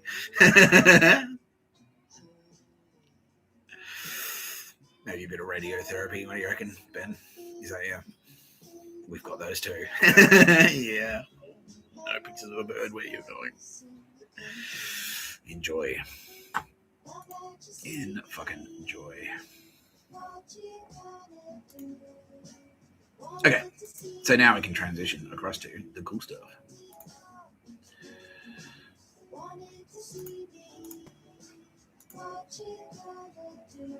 All right. So when I was doing a bit of research, I was trying to find more information on Lindsay Shannon, trying to find information about Bill Tapscott, because he served as well. He's the second 27th. So Lindsay Shannon was in the 27th. Bill Tapscott was in the second 27th. So he went in there afterwards. That's why Lindsay Shannon fought in Papua New Guinea, but Bill Tapscott fought in Borneo, because it was like they sent them and he was in like the second wave. Yeah, but yeah. So that's going to be important later. German warships attacked. Why can't I scroll down? Okay, I'm now being informed. Oh, no, there.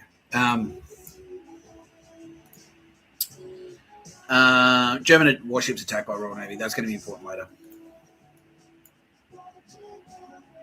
They're talking about Russia.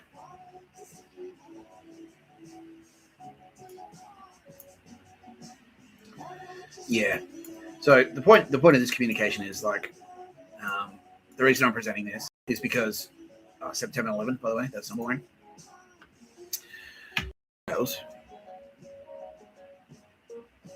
The long and proud tradition that the nations of Russia, the nations of Poland, the nations of Australia, and the nations of Britain will always band together to fight you fucking Nazi dogshit scumbags, and we've been doing it for nearly 100 years, or over 100 years. So, what do you think? We're just gonna make a couple of calls. That's all it took. It's like, yeah, remember how we fought the Nazis? Like, yeah, we might have to do it. So, okay, done.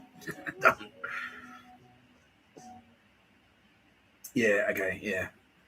The Germans, yeah, this is the dog shit. Yeah, the Germans have threatened Leningrad with bombing atrocities on a parallel to those of Warsaw, and that's why the Polish military are with us. It is thought possible if a frontal attack fails, the Germans may use parachute troops in large numbers, dropping them behind defenses. A state of emergency has been declared in Norway.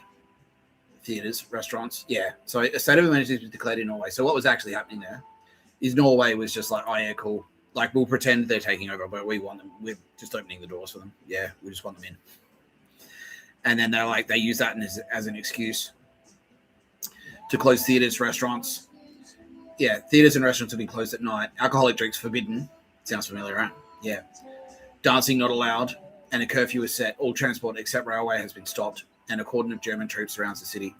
So they made it look like they made a super half-assed effort to say, oh, no, the Germans are here. But really, they just wanted the excuse to shut everything down, to shut the bars, ban alcohol, like all that the Nazi dream, where it's like any fun is banned. Because they set up a scenario where if you step out of line, they can come in, enslave you, and it's like, well, okay, we've caught you drinking a beer, That's an $8,000 fine. And it's like, well, I'm unemployed. You've shut down the economy. It's like, okay, well, you're going to have to work off the debt. We've got fucking coal mines and shit in Russia that we need you to go to. Right? So, yeah, you just go there until you work off the debt. We'll pay you like 50 cents a day. Yeah, that's their plan. That's how it works. That's the Nazi dream. Yeah. Why do they keep the railways open? So they can do that. Yeah. So they can ship in and out, ship the Jews out, and ship in the Nazis to start ransacking, basically. That's why they did that. Fucking dogs. And that's why in Australia, they tried it. They're like, oh, alcohol, don't drink alcohol. Don't go to the pub. You get on the gears, Nick Tapscott. Yeah.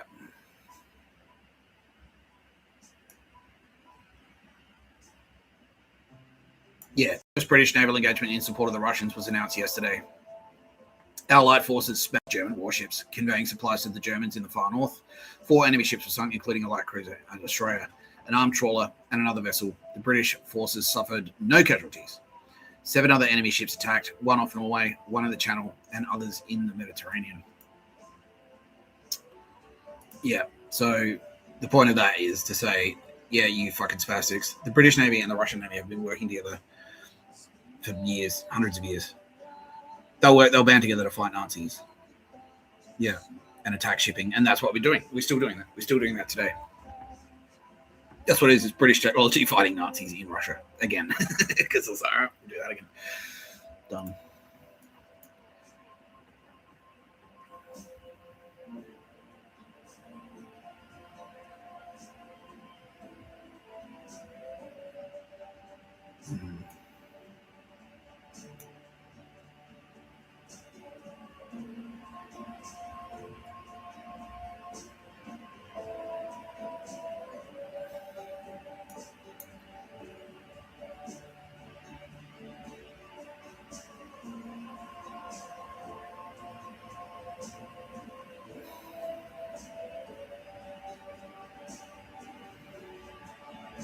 American tanks have arrived in Australia, so that's happening right now, by the way. Announced by Army Minister Mr. Spender today, he added that such deliveries would be made at regular intervals from now. These tanks are from part of the new Australian Armoured Division, Major General Air Corps. Yeah, okay. There was a line in there. There was a paragraph in there about Poland. Like,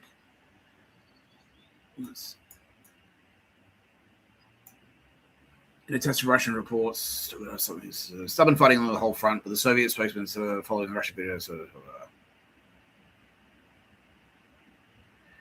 Yeah, I'll just read the whole thing. In the first, in the in-test Russian communique repents the usual cautious statement of stubborn fighting along the whole of the front. But the Soviet spokesman has stated that following the Russian victory in the central sector, the offensive will increase in volume as time passes by. This is the first time that the word offensive has been used in these communiques. The operations are described as being big Russian success. The smashing of 8 German divisions was no mean achievement. It was more than a local success and has had repercussions all along the front. Recent fighting has been on a scale never known in history. The whole of the central sector is aptly described as a mining machine. Yeah. Is that what it says? A minnowing machine. The Germans admit their troops have been engaged in heavy fighting against superior forces. It's not quite clear if many of the messages so far received all refer to the area around Smolensk, but it is clear that the German forces around Gomel, halfway between Smolensk and Kiev, have been a resounding blow to the Russians, have been hitting back with fierce counterattacks, smashing German mechanized and infantry forces, taking an additional 47 guns and much equipment. Thousands of German dead are on the battlefield. A Moscow paper reports that German tanks are being pursued. The Russian forces have been practically driving the German forces off the field. Are reported to have destroyed 300 German tanks, and their casualties border on the 80,000 mark.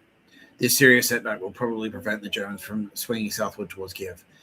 In another attempt to cross the Dnieper River, the Germans lost 4,000 drowned and 238 and 50 planes. Fucking hell. 4,000 drowned. Unbelievable.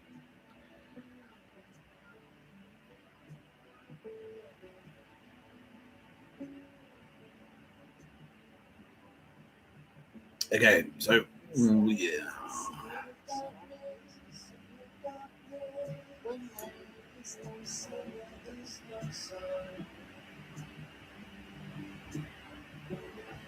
Someone tell Bill Burr is gay.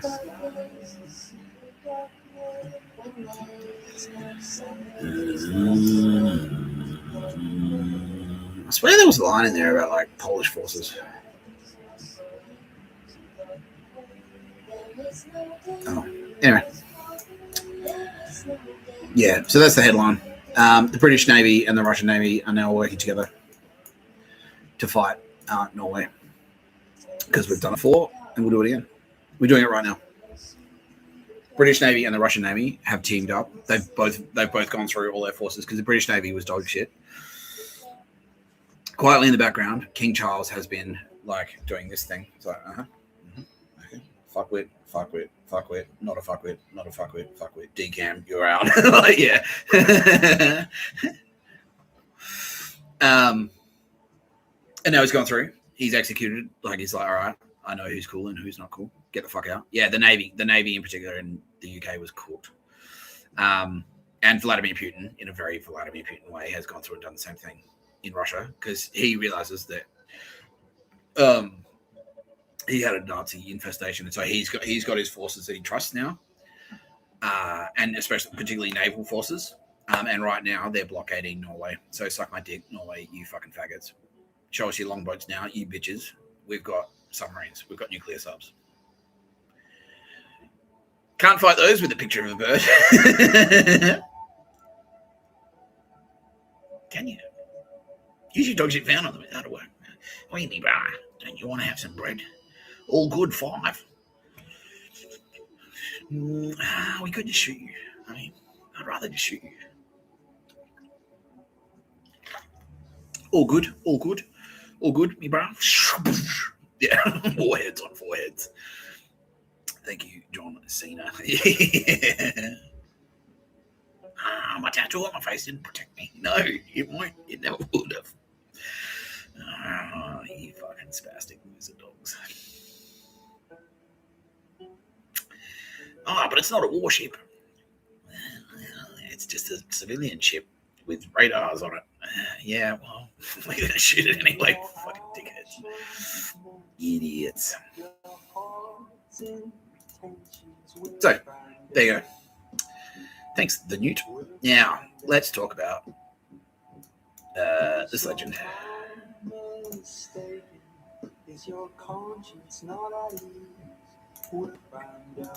Okay. This is Lindsay Shannon. John Lindsay Shannon. Everyone called him Lynn. That's Victor Harbour. That's my hometown there. Yeah. That particular vantage point is covered up now. It's got construction. It's got dog shit, Nazi, undrungeter, money laundering construction there. And you wouldn't be able to stand there and take that photo today. Wouldn't work.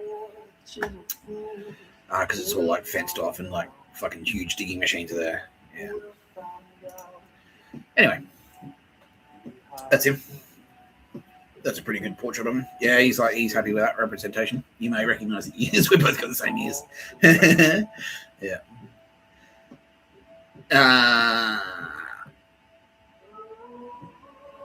Died in 92. I was 12 years old. I knew him. Like, yeah, but he was very reserved. He was a very reserved, kind of shy guy. But he did have PTSD.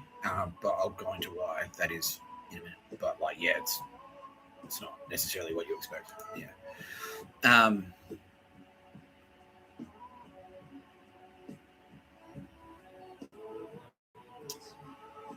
So yeah, pretty much he was a world hero. Yeah. Mentioned in dispatches. He enlisted when he was pretty young. He joined up. He didn't get press ganged or anything like that. Like, he voluntarily went. He's like, well, fuck that. You can't be enslaved, basically. He's like, fuck the Japs, fuck that. And he heard about the atrocities, heard about the Nazi stuff. And this is kind of important. Yeah. Lynn was working for the Harbours Board when he enlisted in the second AIF. The second AIF in 1941, August 41. He had previously served with the militia's 27th Battalion. Scottish Regiment, South Australian Scottish Regiment. Yeah. So that's why His Majesty King Charles III. He's like, yeah, no, fucking Shannon's Victor Harbour. Yeah. He knows. They know. They remember. Yeah.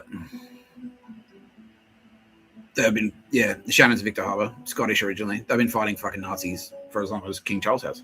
Yeah. And they still are to this very day. Hello. Fuck you. Yeah. And so he shipped over there. Local boy in stiff fight against the Japs. Bill, not that type of stiff. Yeah. In a recent capture of Japanese key point in Salamoy by a band of AIF troops, whose exploits in the Middle East and New Guinea have won the admiration of all. These 5 men added further laurels to their already envious record. A war correspondent describing their achievements said they had been through endless days and nights of hell with meager rations, perpetually wet clothes, and not even a chance to wash. They were an unshaven, unwashed band of heroes. If there are any better troops in the world, show them to me, said Captain H.L. Laver, who led the men in the successful attack and directed their beating off of the Japanese counterattacks. Victor Harbour people will be proud to learn that one of our boys, Private Lindsay Shannon, son of Mr. and Mrs. Josh Shannon of Encounter Bay, was among those singled out for special mentions in the capture of the Ridge. Private Shannon and a handful of mates were the first to take up the forward post well exposed to enemy fire. They fought for 48 hours without pause. In one night attack, the Japanese came within 15 yards of their post, but although overwhelmingly outnumbered, they beat them off with Bren guns, grenades, and rifles. They had 1 bottle of water each a day and little food throughout the night. Yeah. So that's just one of the things he did, because he's been mentioned in dispatches a bunch of times. But that's just one of them. So to give you a bit of an idea, we'll get rid of that trash. Keep that. Keep that. Keep that. Keep that. Keep that. And we'll keep that. And all right. So.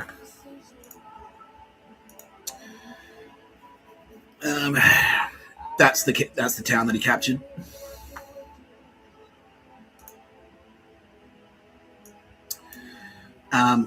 The Battle of Kokoda.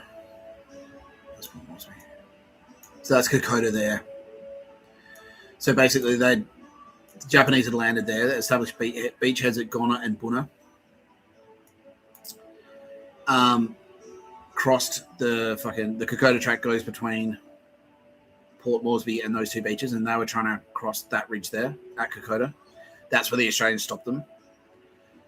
And then they pushed them back, and they pushed them back all the way up to here, and then that's where Lindsay Shannon was fighting them. So he fought here. He was fighting here. He went to that. He fought through that high school. They were in that high school there, and he actually fought through it. And that primary school. Yeah. So they were there, they landed there, and then had to fight along this coastline to there. And then that's where he got his PTSD from, because that's him. Yeah, I'll click on it for you. Yeah. So he's here right now. I'm talking to him about it. No pictures, unfortunately. Anyway. That's okay. It looks like that, basically. Yeah. Yeah, and that is where he got his PTSD. Because of what he found there. So the combat didn't give him PTSD. He was a natural fighter. He was a natural. Yeah. He's like, sick. Never felt more at home than with a rifle in his hand, he says. Yeah, and deleting Japs was his favorite thing. He's like, yeah, this is like fishing but better. This is sick. Yeah. But when they captured that village, what they found there, the atrocities that the Japanese had committed at Asim, haunted him for the rest of his life. He never got over it. He just couldn't. Because what they were doing, they ran out of supplies. Yeah, they ran out of supplies though. The Japanese did, yeah, because they were douchebags. And yeah, they're Nazis, right? So they're just like, oh, fuck it. Like, you go in there. Who cares about the soldiers? Like, what are the soldiers going to eat? It's like, exactly what they did to me. It's like, where's Mr. Okay, so you want Mr. Tapscott to go to Canberra? Where's he going to sleep? What's he going to eat? It's like, well, that's not our problem. Yeah, they did the same thing to the Japanese. The Japanese did the same thing to their own troops.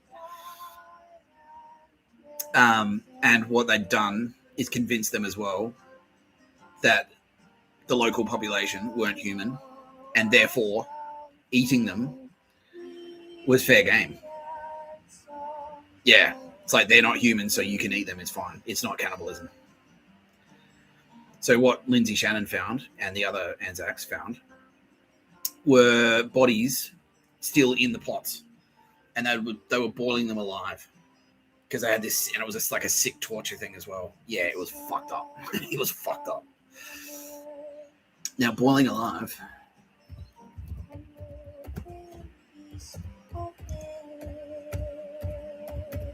Many of you may have seen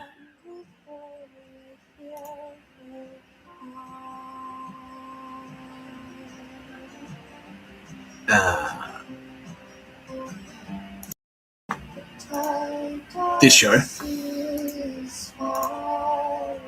Shogun.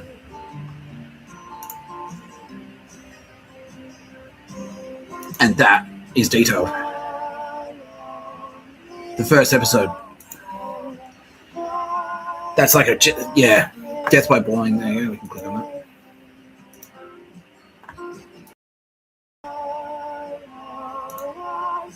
Death by boiling is a method of execution in which a person is killed by being immersed in boiling liquid.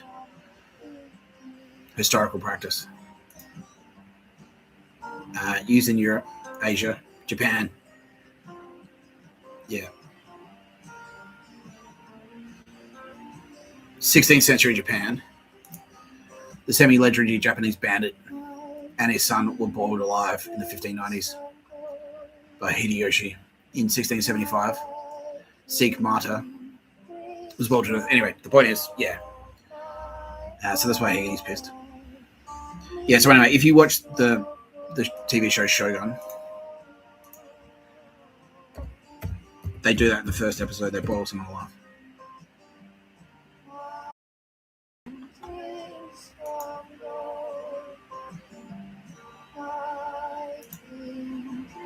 Yeah. So this is Shogun. It's Japanese propaganda. This is fucking Emperor Naruhito. This is Emperor Naruhito's fucking propaganda.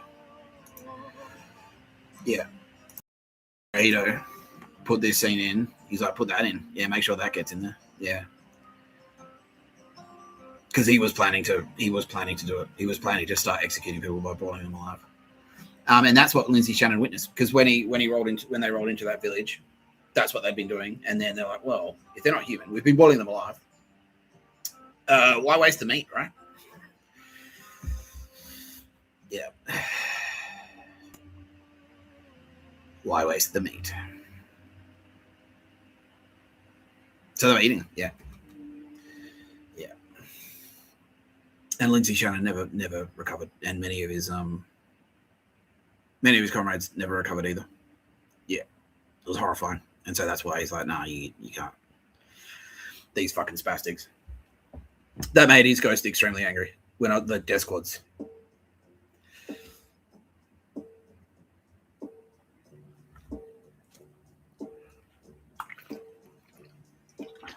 Japanese death squads on the streets of Sydney. Japanese death squads in the RSL. Using the RSL as a base in Sydney. And he's like, what the fuck did I go over there for then? He's going to let him wander around. Fuck that. Because that's what they're capable of. Yeah. That's that culture. Like, yeah, that's what Naruhito, he wanted to bring that shit back. Fucking cocksucker. He's gone. He's gone. Yeah. So yeah. Now, as I mentioned just then, the victory at Kokoda, was the first defeat inflicted on the Imperial Japanese Army. Yeah, so all of this shit, yeah, like fucking, yeah, that Japanese death squad, this literal Japanese death squad, was instructed to boil people alive. This shit in Australia today, like I picked this up yesterday, the day before, yeah. Dog shit. Fuck.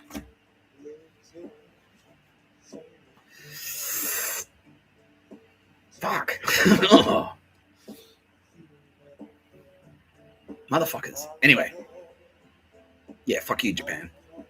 Like Naruhito. Yeah.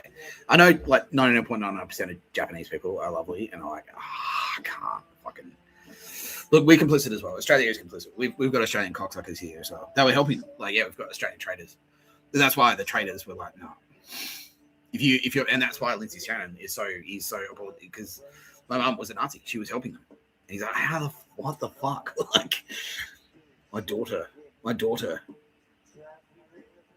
was on the side of the Japs. Whether it's stupidity or she's done it on purpose, either way, no, if you fuck up that badly, you are gone. You are fucking gone. And he's saying like, yeah, if he found that out, like, yeah. If you collaborate, if you're a collaborator with that scum. You're collaborating with that scum. You're fucking gone. No pictures of the bird where you were going, motherfuckers. You might have made a friend with no name, but yeah, you might have noticed. One of the things I clicked on was a Sikh. Fucking, they boiled in feudal Japan. They boiled alive a Sikh martyr. Now, what I'm being told by Nicole Hegarty was that was an angel sent by Nicole Hegarty to take one for the team. So that when that particular spastic, it was a fucking sting basically. So when that particular spastic arrived in the afterlife, not long after that, Nicole Hegarty would be there. So I was like, so I hear you like boiling people alive. How many people have you boiled alive? A couple of thousand. Okay, well, guess what's happening to you? Guess what's happening to you? Yeah. Yeah. So suction. Yeah. Anyway, don't fuck around with Hegarty. She'll fuck, yeah. Probably any of us. No, all of us. All of us. Yeah, don't fuck around. Anyway. Fuck. Unbelievable. Anyway, that was the first defeat inflicted on the Imperial Japanese forces, was the Australians at Kokoda. The second one, and the first defeat inflicted on the Nazis, was the Australians at El Alamein. Yeah.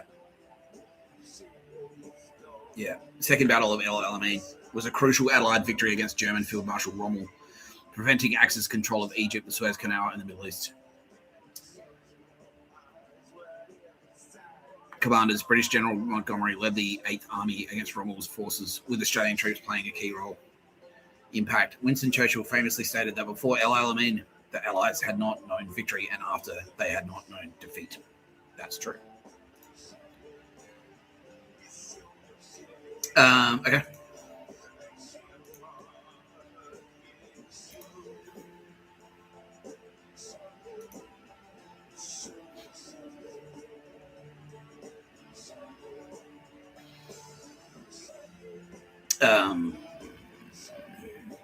Panzer Corps. Yeah, all right, so this was...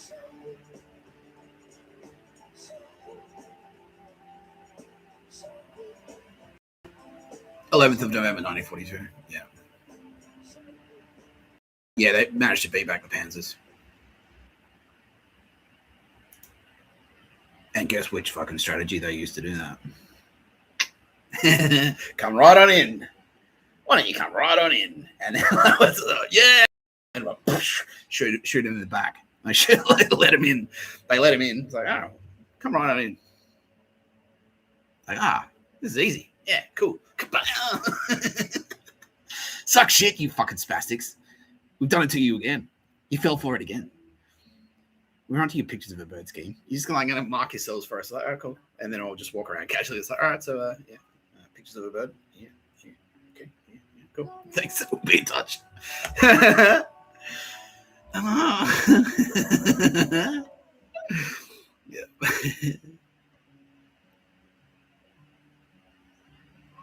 You're watching No Pictures of a Bird podcast by Mr. Tapscott.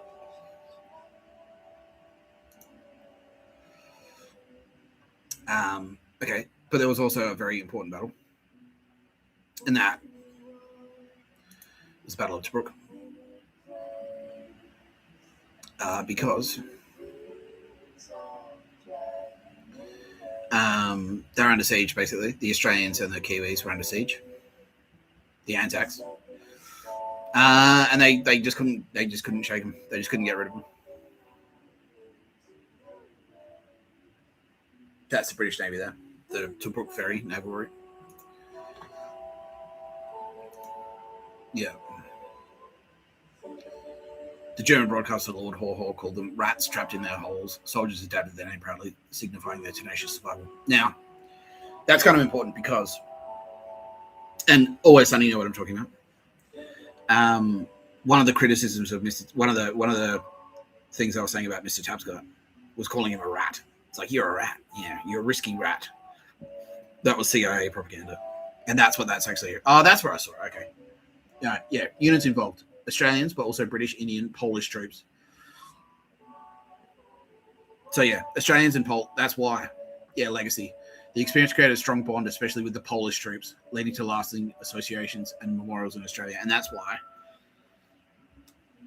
Yeah, okay, yeah. So, yeah, they're like, oh, you're a rat. You're a risky rat. And some dumb bitch, some dumb fucking dog shit email bitch. When I saw the ghost possum, when I went for the spooky walk to the Manly with Aldous Harding, and that dumb bitch has been, she gone. Yeah. There was a possum on the path, and it was glowing. It was a ghost possum. Yeah. And as I was approaching, this Zertzism fucking cunt was hanging out near my apartment, waiting for me to come out so she could go, oh, there's a rat down there. You're a rat. That's what she was actually referring to. They said, call him a rat. Yeah. So it's like Nazi high commands, like, oh, you the rats. Because rats are Tobruk. Malcolm was a tunnel rat. And so the Aussies went like, yeah, rats, fucking sick. Yeah, we are rats, fuck you. We'll make your life a nightmare and you'll never get rid of us. Yeah. And so they were like, you are the rat. You are like a rat to Tobruk. And it's like, So you're saying that's a bad thing? That being a rat of Tobruk is a bad thing? Fuck you, you Nazi scum. And you don't think that I wouldn't fucking instinctively back? That I wouldn't instinctively back the fucking ANZACs. Oh. You don't know me very well, do you?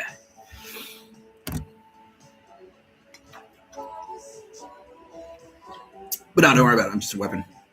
A female. I'm just a girl that just does. I'm completely subservient. Don't do what I'm told. That's it. Yeah. I'm just DARPA technology. That's all. Yeah. Fuck you, fucking scum. Anyway, rats of Tobruk, an enduring Australian and Polish friendship, and that's why when the Australians picked up the phone to Poland and said, "Hey, Poland, you may have a Nazi problem," they immediately went, "Nah, we're with you." Yeah. Fuck the Nazis. Yeah. And still, yeah.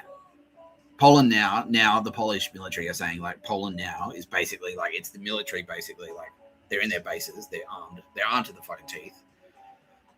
And then the population outside, it is like the zombie apocalypse. It's like Mad Max. The population outside is like basically East Germany. It's overrun with dog shit overrun with like dog shit pictures of a bird scum who are just walking around like with no guns, no ammo, going like, the war's about to start.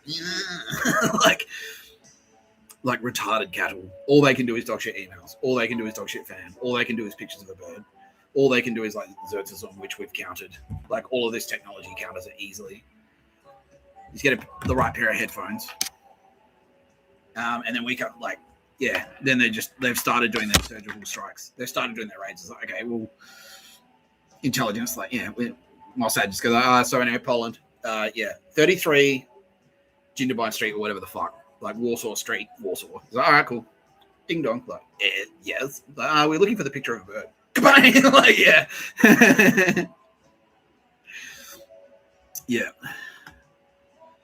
That's why, you fucking spastics. Who do you think you're fucking... Oh, you're so hard. I can't... Insulting my intellect? Like, you're so stupid. You're so stupid.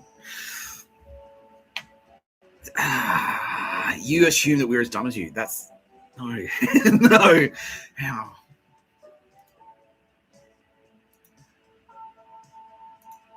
Anyway. So that's that. Now, many of you out there may be wondering, but Nick, how can you be a soldier without a uniform? You don't even have a kids or a uniform or a gun or a badge. You say you're a cop. You don't have a badge. You say you're a soldier, but you don't have a gun. Well, a couple of reasons. Because I'm in this thing. I'm Zed Special Unit, basically. Pretty cool, huh? Huh? Bill Burr? Are you in Z? No. You're not even in a single letter special unit. We're cool as hell, my friend. Yeah, it's so secret that I'm telling everyone about it. No, but it's already on the internet, so who cares? But yeah. So you don't even have a helicopter. So, or a gun, or a kids. Fuck. Kitty, Bill's making me crying. It's like, Nick, just stay away from him. Bill's being mean. Anyway.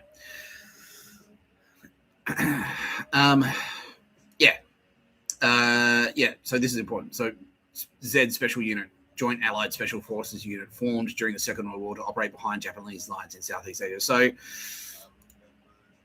yeah, who they're going to recruit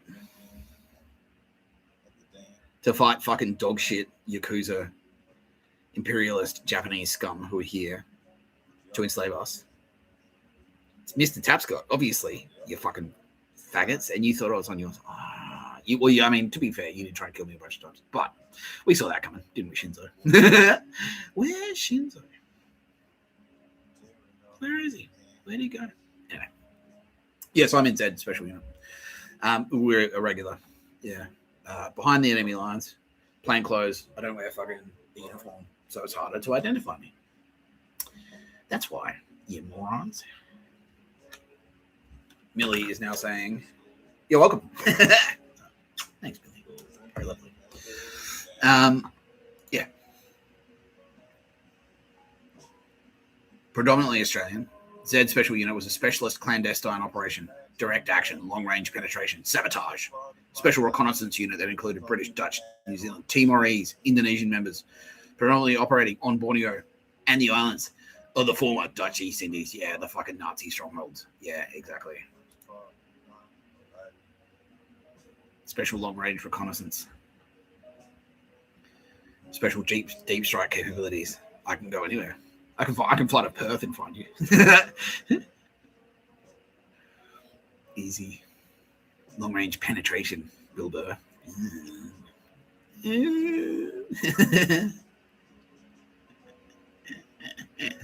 Yeah.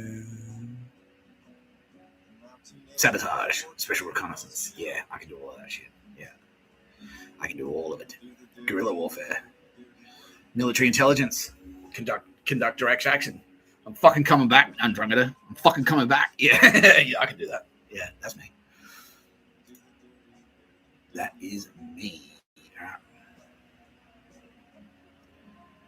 Although the unit was disbanded, many of the training techniques and operational procedures employed were later used during the formation of other Australian Army Special Forces units, and they remain a model for guerrilla operations to this day. Yeah, so this is who's going around right now, kicking you fucking faggots' asses. No, not in a Bilbo gay way, but like we wrote the book on this shit. Your pictures of a bird is trash. We were pictures of a Z Force. Like we were pictures of a dead Jap. That's what we are. That's what we're pictures of. I'm trying to fucking Yakuza dogs. Yeah, fuck you.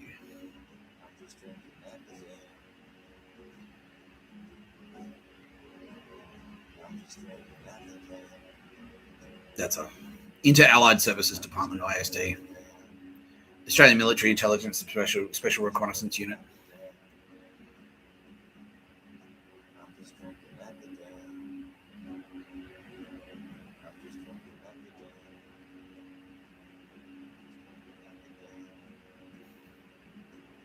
So one of the most important. So they've done a huge look. Anti-tank rifle, look at all this shit. Yeah, amphibious, I can do that. Urban, I can do that. Tracking, I can do that. Special reconnaissance, I can do that. Special ops, reconnaissance, raiding, patrolling, I can do all of that. Parachuting, I can't do that. Part of engagements. Operation Scorpion, Jaywick, Rimiao. Now that one was an attack on Singapore.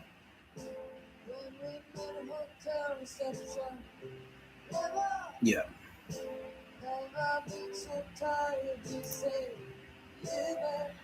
So this one, Operation Rimiao, was an attack on Japanese shipping in Singapore Harbour, carried out by Allied Commando Unit Z Special Unit during World War II using Australian-built Allied military Mark III full boats. There's a follow-up to the successful Operation Jaywick, which had taken place in September 1943 and was again led by Lieutenant Colonel Ivan Lyon of Gordon Highlanders, an infantry regiment of the British Army. Originally part of the much larger operation called Operation Hornbill, the aim of Rimiao was to sink Japanese shipping by paddling the foulboats in the dark and placing limpet mines on ships. It was originally intended that motorized semi-submersible canoes, known as Sleeping Beauties, would be used to gain access to the harbour. However, they resorted to foulboats. Now, what does that look like?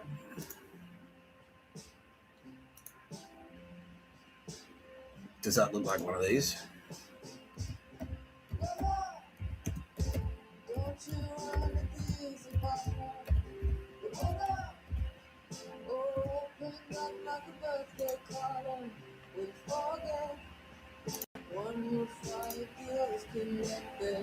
Yeah, it does. Is the answer? Yes, it does. Yeah, so that's that. That's Z. That's Z Special Forces. That's Z Force still operating today to take out fucking dog shit Nazi shipping, dog shit Emperor Naruhito shipping. Yeah, we're onto you cunts. Yeah, we're always 2 steps ahead, you fucking faggots. Fuck you. Promoted a submarine, as Perun would say. Thank you, sir. Yeah.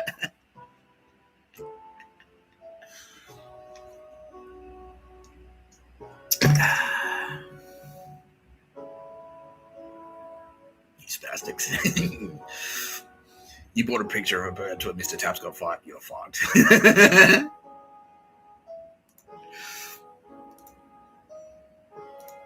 Now,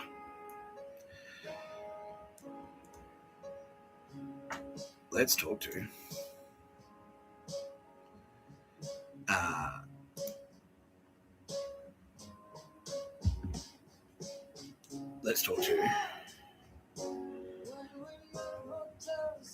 one of Z Forces. Let's feel some warriors.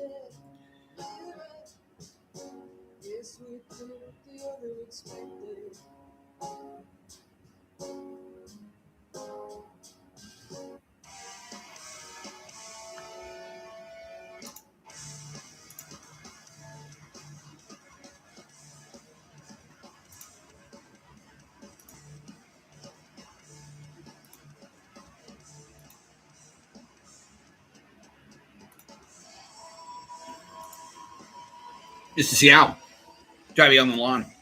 Yes, sir, Mr. Tapscott reporting for duty. Yeah. How are you, mate? Yep, crushing it. You fucking out there. You boys are busy. Your boys are very, very, very busy, aren't you? He's like, yo, are we? Yeah, he's busy. Anyway, game called Speed can now be revealed. Z Force. Because fuck you, you fucking Andromeda slash Yakuza slash Emperor Naruhito spastic slash Nazis slash SS slash Gestapo. We saw you coming. And we have our own pictures of a bird, except it's not a picture of a bird. It's a picture of a dead Jap. Because, yeah, Jem is Laotian or Cambo? Laotian. Yeah, good friends with a good friend of mine and the fucking turbo base, Ben Wongsan. 10% off for life, Jem. Well, what the hell? Make it 15. Why the fuck not? Oh, thanks, man. Thanks, Kid Gunn. Yeah.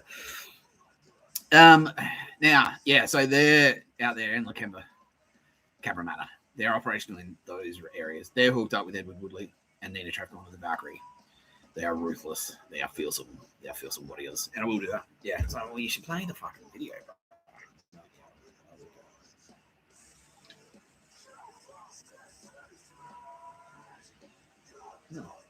Nice.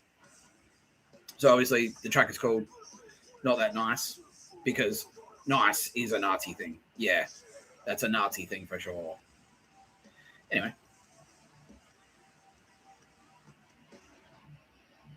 Now, the difference between your pictures of the bird, loser gang, and our gang called Speed is that we have guns and your pictures of a bird has bitchiness and contact poison.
Kaboom!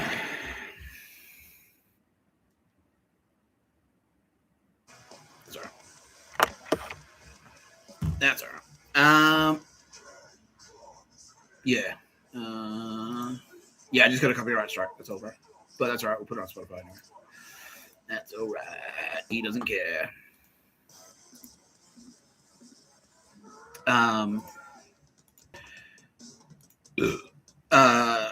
Jim. Now you notice on the Z Force thing, yeah.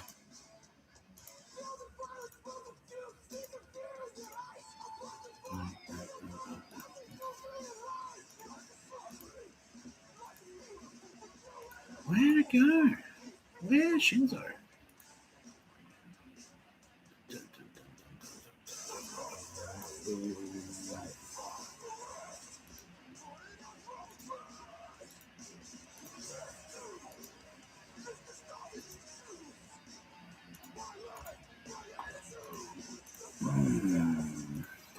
Sorry, bro.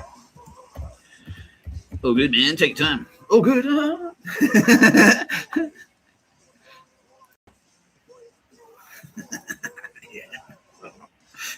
Have you actually had that? It was like, hello. It was like, all good, me bro, all good.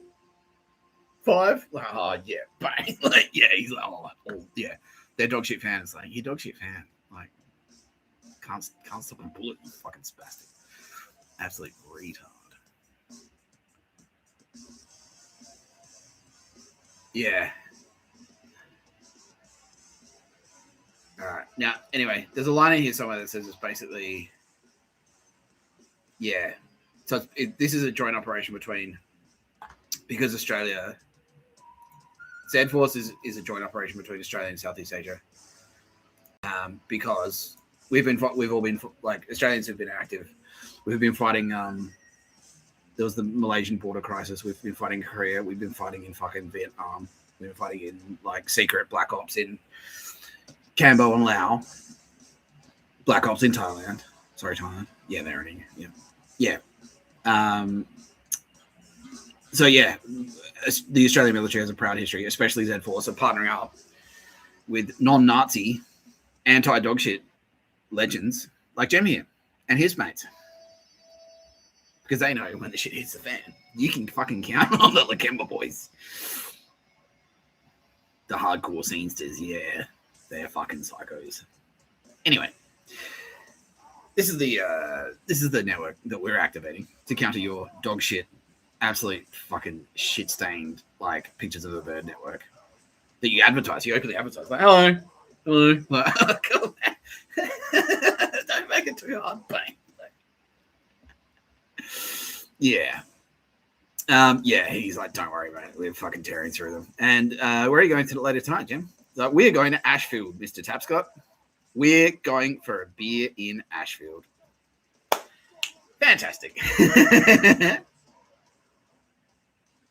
Fan-fucking-tastic. Now, I'm being told that you will be supported by MSS, who are now perfectly legally serving on Australian soil. Thank you very much, King Charles.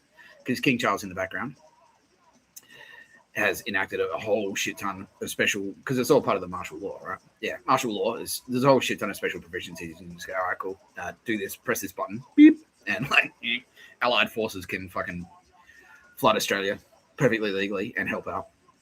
So you will be supported by intelligence provided by MSS, who have been painting the targets of the fucking absolute dog shit scum that have been like the Yakuza barbershop dog shit fucksticks, and all of you Undrungada and all of you pictures of a bird, SS Nazi, Gestapo, feminist, feminazi cunts, especially you fucking spastics who had pictures of a bird art show on the day that I turned up there, and I shot a video. All of you fucking spastics have been painted as targets. All of you. That video, I didn't post it on social, but I shot it. The AFP, it went straight to the AFP. It was basically military intelligence. All of you, every single person in that fucking video who was at that art show, you're getting a visit tonight from the gang called Speed. Also backed up by the Valkyrie. Also backed up by the Brown Cardigan Boys and their network, who is Edward Woodley, who's got his own fucking secret kick-ass club. You're fucking cooked. Tonight's the night, Ashfield. Fuck you. Through silver and blood. Give him one from me, Jim. Give him one from me. Safety rounds for all.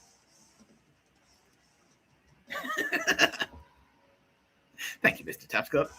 I'll be more than happy to oblige. All right. Well, I can't wait to see you at a fucking. I'm going to get a speed t-shirt. I will get one. Yeah.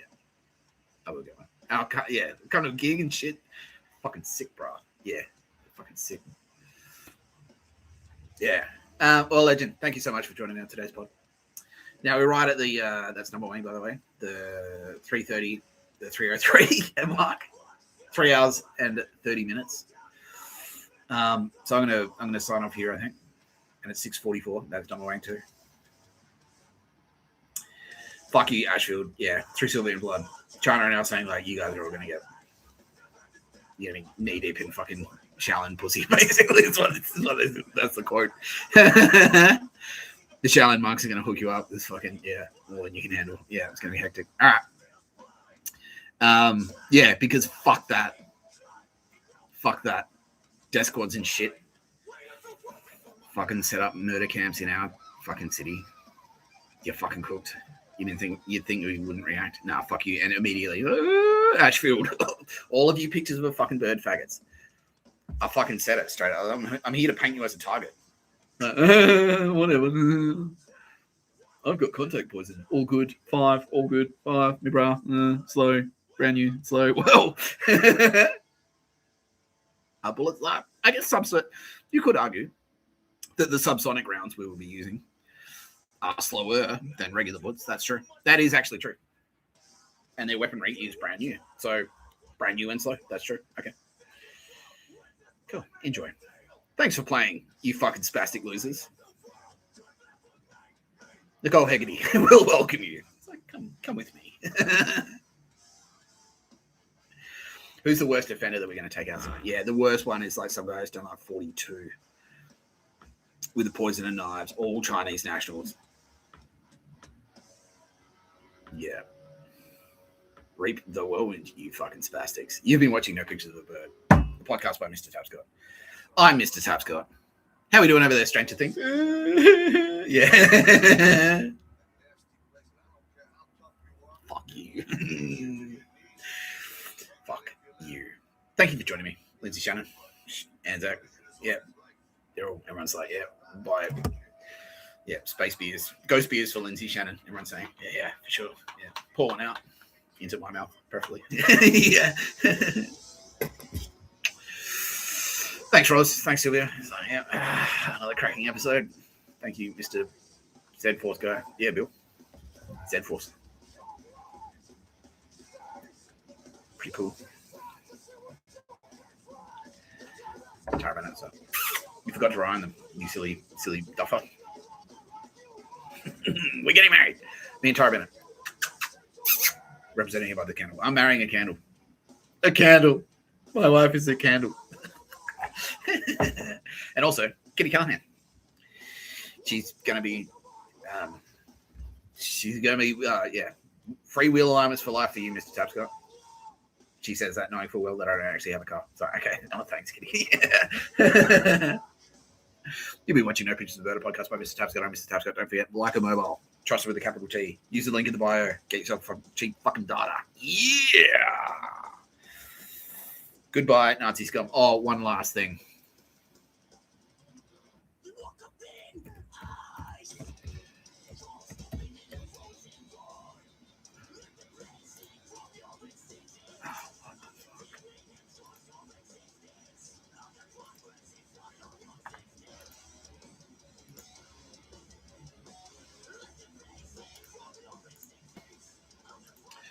Alcohol beverage. Is there something you'd like to share with our audience? He's like, yes, Mr. Tapscott. There is. I was repaid through Silver and Blood for the loss of my brother Daryl. And she asked, she was not happy about the debt being called in, and so we said to her, yeah, what did you say? Yeah, you said, well, she said this isn't fair. And yeah, this isn't fair. And I don't want to die. And you said, well, don't you think that my brother also didn't want to die? Have you thought of that? And she said, but he doesn't. Yeah, something like that. It's like, well, no, but he didn't even have a kids. Yeah, She specifically said kids, did she? Yeah. Yeah. And she said back, like, yeah, but he wanted to die because he didn't have a kids. And that's when you went, well, nah. No pictures of a bird. Where she went. Plenty of crabs, though. Plenty of fucking crabs.